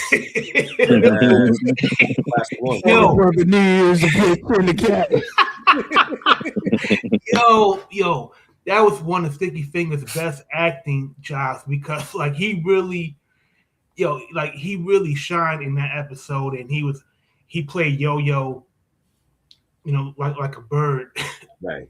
In that episode, they had Terrence Howard was on a couple of them, and Biggie was in that episode, I believe. Yeah, because he was on a panel with Biggie, MC Light, Flex too. Yeah, and MC Light is supposed to play the captain in the reboot series. So I don't know how good her acting is. Mm-hmm. That's already a question mark. You got Fat George the villain and MC Light is the new captain. Yeah, no. Maybe that's why it hasn't been shown. Like Dick Wolf was like, yeah, I ain't feeling this. Man, like for a reboot, like I would love to see them like tackle, but have an episode dedicated to YNs. Like, right. How would an episode about drill rappers and having it be linked to some crime? How would they tackle it for the new generation? Yeah, I agree. Remember our old mayor, Eric Adams. He tried to ban drill rap in New York City because of the crime. And like it's not the music. The crime was always here. It's not the music that's making these YNs do what they do in the streets. It's just crime. You know what I'm saying? You can't blame the music. New York Undercover, they did have some corny moments. Even in season 3. Y'all remember the episode when they was trying to tackle the East Coast West Coast thing? I remember that. And they wrote an episode based on the real life events of Tupac and Biggie. Right. And it had like a fake Suge Knight lookalike head of Low Life Records. Yep. And it was like, I know what they're trying to do, but it ain't driving there too. But see, at the same time, like no other show was gonna cover that. But so it's like, who else was gonna cover that? They had to do it. Yeah. You know what I'm saying? Because it's like Martin wasn't gonna do that, and Living Single wasn't gonna do that. Yeah, but this was like 2 months after Tupac had died. Right. So I mean, it to me back then it just seemed opportunistic and kind of but bro, like if you look that at was the episode that had New Edition on it, right? And Bobby was trying to start. Bobby was wilding. Right. Bobby was wilding out, bro. If you look at Law and Order takes a lot of real life situations and make stories out of them. Yeah, you know what I'm saying? Yeah, I mean maybe. Back then I wasn't feeling it because I felt like, man, this is hitting too close to home. But now I can look at it, a couple of decades removed, and just appreciate it for the storytelling that it was. Right. They did cover I like they certain stories, like they covered stuff like, remember that episode when JC went the college campus, and it was like hazing going on, and they tackled that. They tackled at the time when a lot of these churches were like getting burnt down. They tackled that story. You know what I'm saying? Like they covered a lot of social issues that was going on in our community. That Law and Order wasn't gonna do that. Yeah, I think the realest episode was when JC went undercover as a Sunni Muslim. Yes, and he was trying to infiltrate one of a black mosque, and he got in so deep, that he felt like he had to turn in his badge. Yeah. Like shit, that really happens, and I appreciate it. Just seeing, JC, really take all of those lessons to heart and really internalize it. Right. I mean, and same thing with Eddie. Like when he, I'm sure there were some episodes where his character delved into his Puerto Rican heritage, and there was certain Puerto Rican social movements that was that meant a lot to him. I agree. Like both episodes, carry a lot of weight. Kenny Mack said Law and Order will be on forever until Olivia retires and Ice-T becomes the captain. You think so? You think they'll make him the captain? They'll probably kill him off before then. I mean, Ice-T, he only has a few words of dialogue each show, so So how would he? Remember that Law and Order episode with Big Daddy Kane? They had a lot of cameos. There was one episode with Carmelo. Still warm when I get back. There was one episode with Carmelo Anthony and Chris Bosh, of all people. Oh God! I saw that one. I think Big Boy from Outkast was in there. I'm like, what is this? Is the hip hop episode? Yeah, I saw that episode when they had Jill Scott in there. Bro, this like New York Undercover was the only cop show that I ever watched. I'm not a fan of cop shows. You know what I'm saying? Like I never watched like Kill Street Blues and NYPD Blue. I never watched those cop shows. This is the only cop show I ever watched. But you know what though? I take Miami Vice over all of those shows. Oh yeah, Miami Vice, yeah. Well, I did watch Miami Vice, as a kid, yeah. But New York Undercover, it spoke to our community though. You know what I'm saying? Yeah. They were doing that was going on at that time too. Yeah, they were doing, and to have like a multicultural cast. You know what I'm saying? It's like that wasn't being done back then. Even now, it's like they might throw in like a blackie here and there, but I'm sorry, did you say a blackie? Did you say blackie? The hell's wrong with you? Clip this. Somebody clip that. They're token Negro. They had a token Negro on like Ricky Blue. You had like a token Negro on what's the cop show with Donnie Wahlberg? I forgot the name of that joint.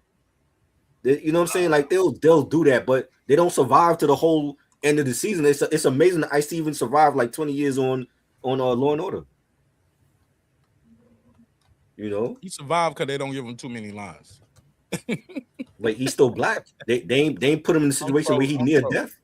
He's black enough. Like they even had a token on In the Heat of the Night, and he was exactly, and he was gay. You know what I'm saying? In real life, he was gay at the time. Yeah, he was gay in real life. He was gay later, but no, we knew he was gay. He was gay before gay was a fad. Yeah, I don't know what the people hadn't took over the whole. Yo, he got caught. I mean, he got caught doing the Oscar De La Hoya thing. Oh, he one of them. Okay. I thought you were going to say it was the Tevin Campbell thing. Yikes! Oh, he one of them. Okay. I didn't know. I just knew like at a young age that he was gay. So you know what I'm saying? But like Ice-T's character got killed off on New York Undercover. Right? But once he killed off JC's fiance, it was a wrap for him. I'm still mad at him about that shit, yo. Yeah. Danny Cortez might be the greatest villain in TV history. Yeah. I mean, just the heartlessness that just You think she's better than Blanca from The Sopranos? I don't even remember Sopranos. But I saw Sopranos. It's been so many years since I've seen that. You know what? That same girl, she broke AJ's heart and she broke Turtle's heart from Entourage too. Yeah, I still don't like her. Yeah. Yeah. I mean, but Danny Cortez, he knew how to play psychological warfare. He knew how to plant fear, make you second guess all of your steps, and he was a serial killer. Right. Like that. Like to me, that makes him a greater villain. Just for that alone. Like when you got somebody that can use violence as currency and use it as a means to an end. You know, that's sociopathic. Yeah, Omar from The Wire was another one too. He was definitely good. Yeah. Michael Williams, rest in peace. Mm. You know, and this is like still the only cop show with 2 soundtracks. They have the soundtrack at Natalie's, and then they got the regular hip hop R&B soundtrack. That Natalie soundtrack is expensive.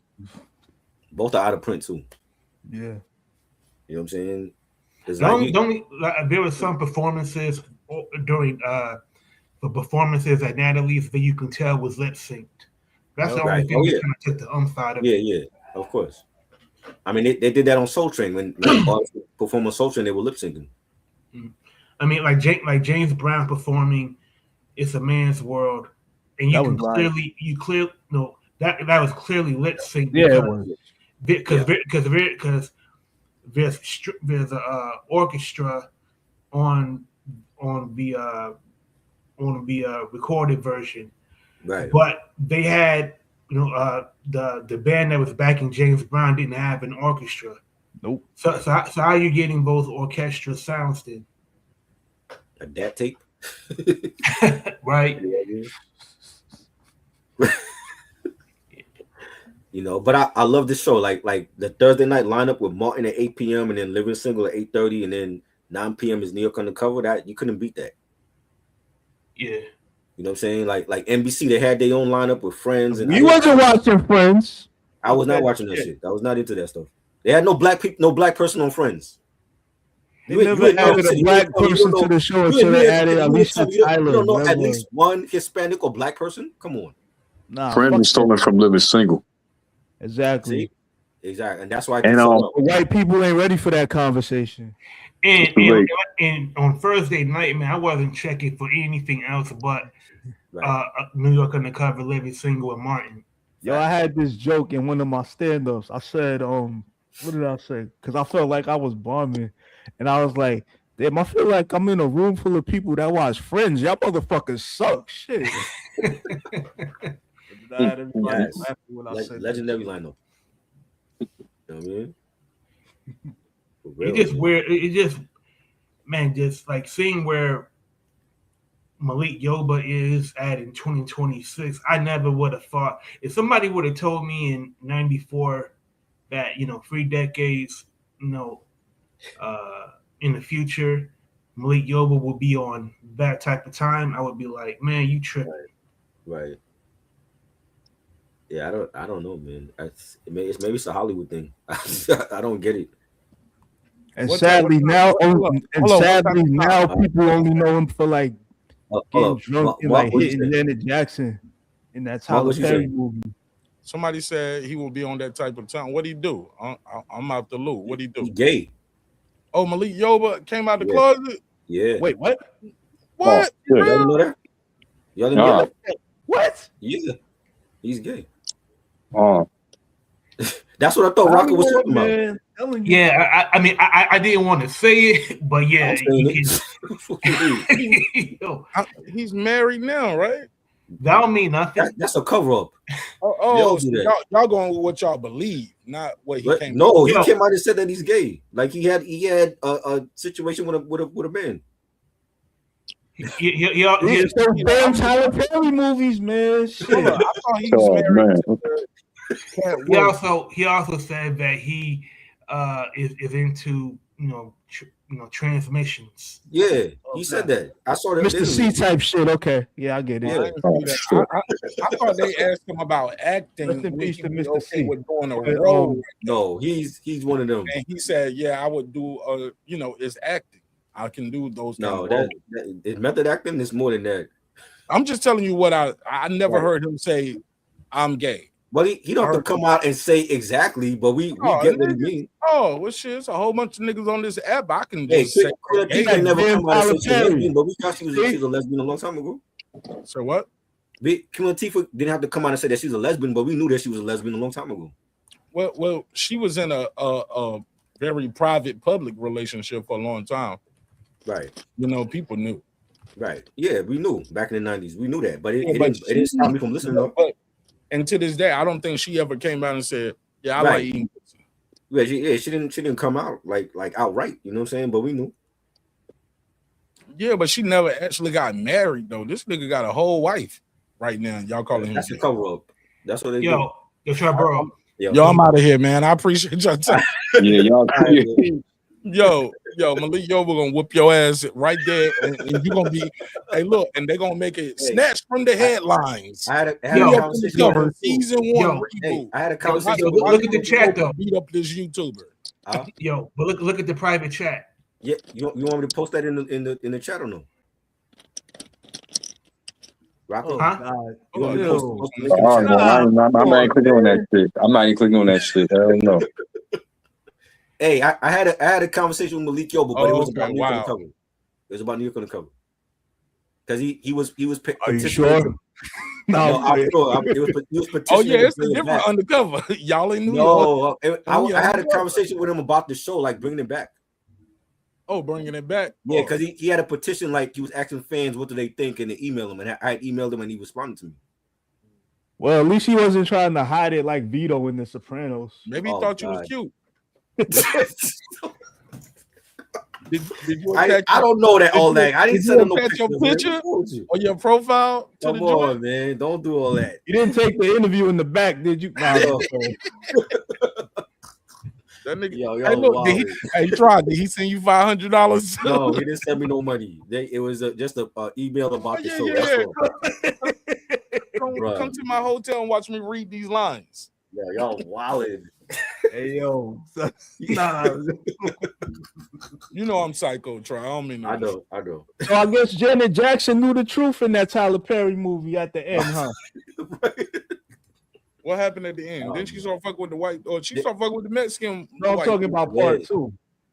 They're making a part 3. Yeah. When girlfriend jumped out the cage. Yeah. They're doing a sequel. Oh God. Why get married? Yeah, I ain't like that one though. Yeah. He died and she started fucking with the Rock.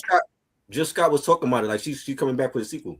Yo, why did I get married? No. So fucking good, but yeah, that was a good film. So fucking toxic. Yeah, I don't know about y'all, but I was a part of that group of black people that we all took couple trips to cabins around that time. Oh God, no. Yeah, I was one of those. Like when that movie came out, especially these us well-to-do blacks. I don't know about y'all, but us well-off blacks. We start taking couple trips everywhere once a year. And couple trips. Oh yeah, a couple trips be dope. Okay. You know what I'm saying? Unless your girl on the period, like mine was, that first one, I got to listen to people fuck all night. Damn. Right. Wow. Oh, I was so mad, nigga. I could hear. Should have took it back door then. You heard all of that? You said what, nigga? I said you should have took it in the back door. I mean, she should have took it in the back door. If Flo was in town. Yo, there's ways around that, you know. I can see I'm gonna get kicked off of here. Tyson Miller, you just told me a lot about you, sir. I ain't say no. I'm just saying, like, there's ways to get around it if she's on her period. Yeah. No, it's not. It's just no. She can't get pregnant out her mouth. Yeah, there we go. Let's see, that's not back door. That's the elevator. The elevator? That's a mouth. The elevator. You know what I'm saying? You talking about going to the back door, but nah, I'm taking the elevator. Wow.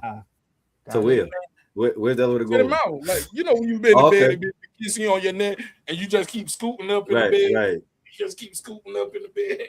Right. Elevator. So that's what Outcast meant. See, I'm out of here, man. I'm playing. Y'all always hating on the South music, but no, we're not. I love the South. I love Outkast. Yo, no, you don't. One of my favorites. No, you don't. You just say that because you feel like you gotta say that. I love. I went to see them. I love Outkast. That's one of my favorites. Yeah. Whatever. Definitely. But man, I appreciate y'all having me on. It's your man Martin Nash. Man, I see y'all on the next one, man. Appreciate you, bro. I'm gonna try to set this live up, man, because they probably waiting for me right now. I'm gonna come over on your live. What y'all talking about?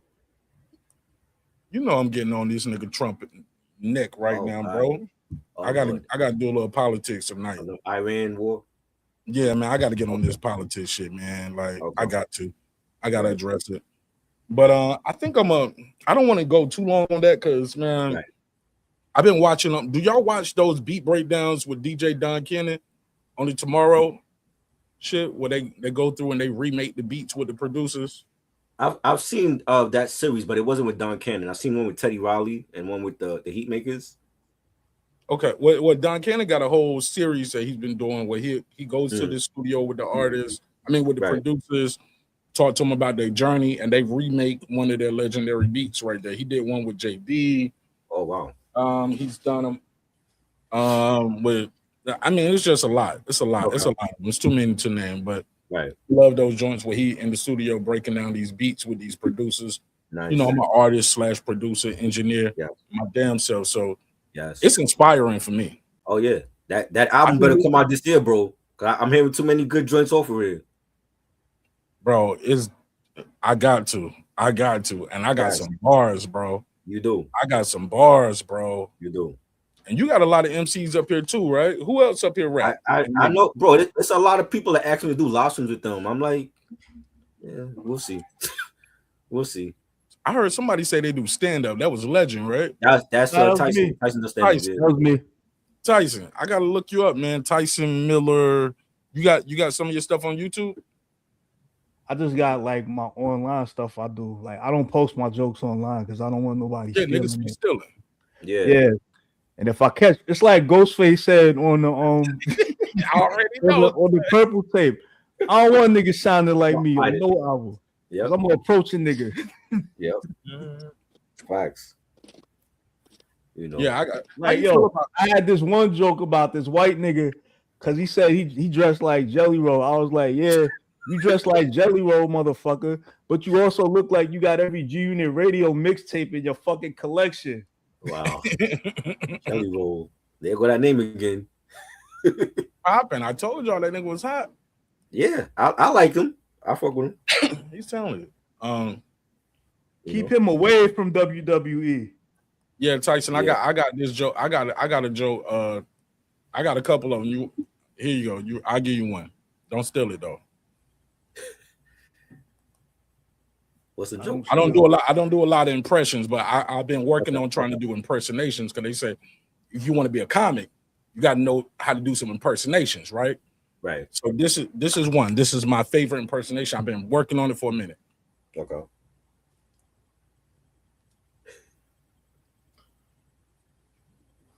Ready?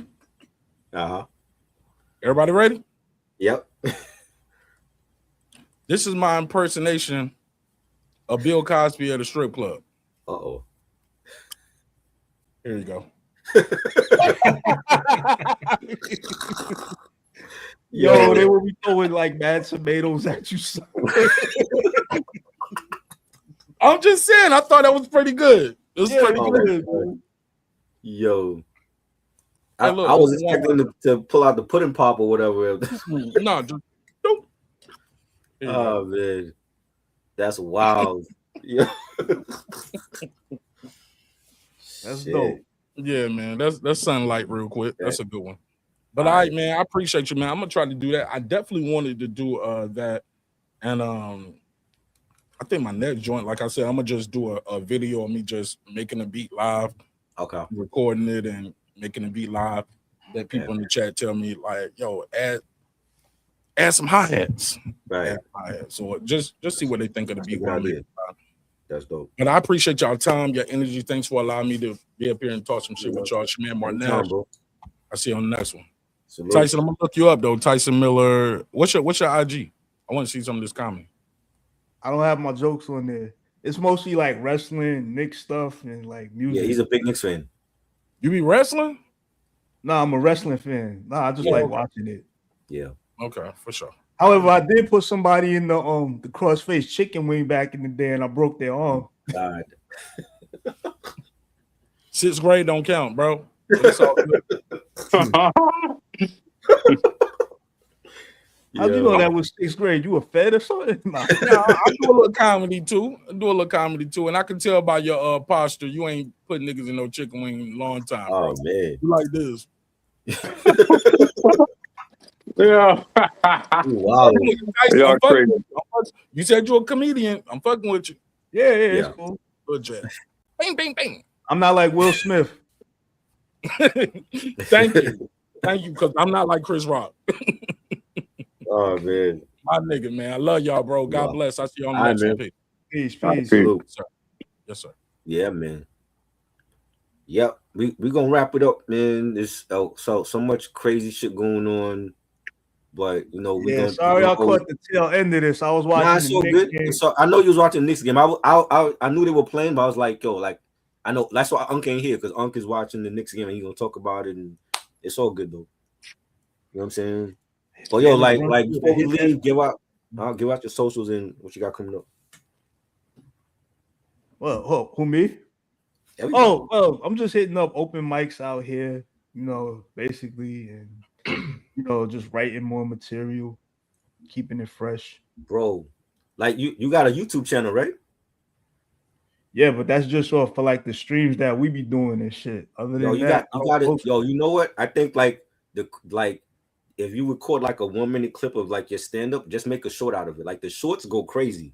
Like I've been posting up shorts and they go into like 1K like easily. Bet. You know what I'm saying?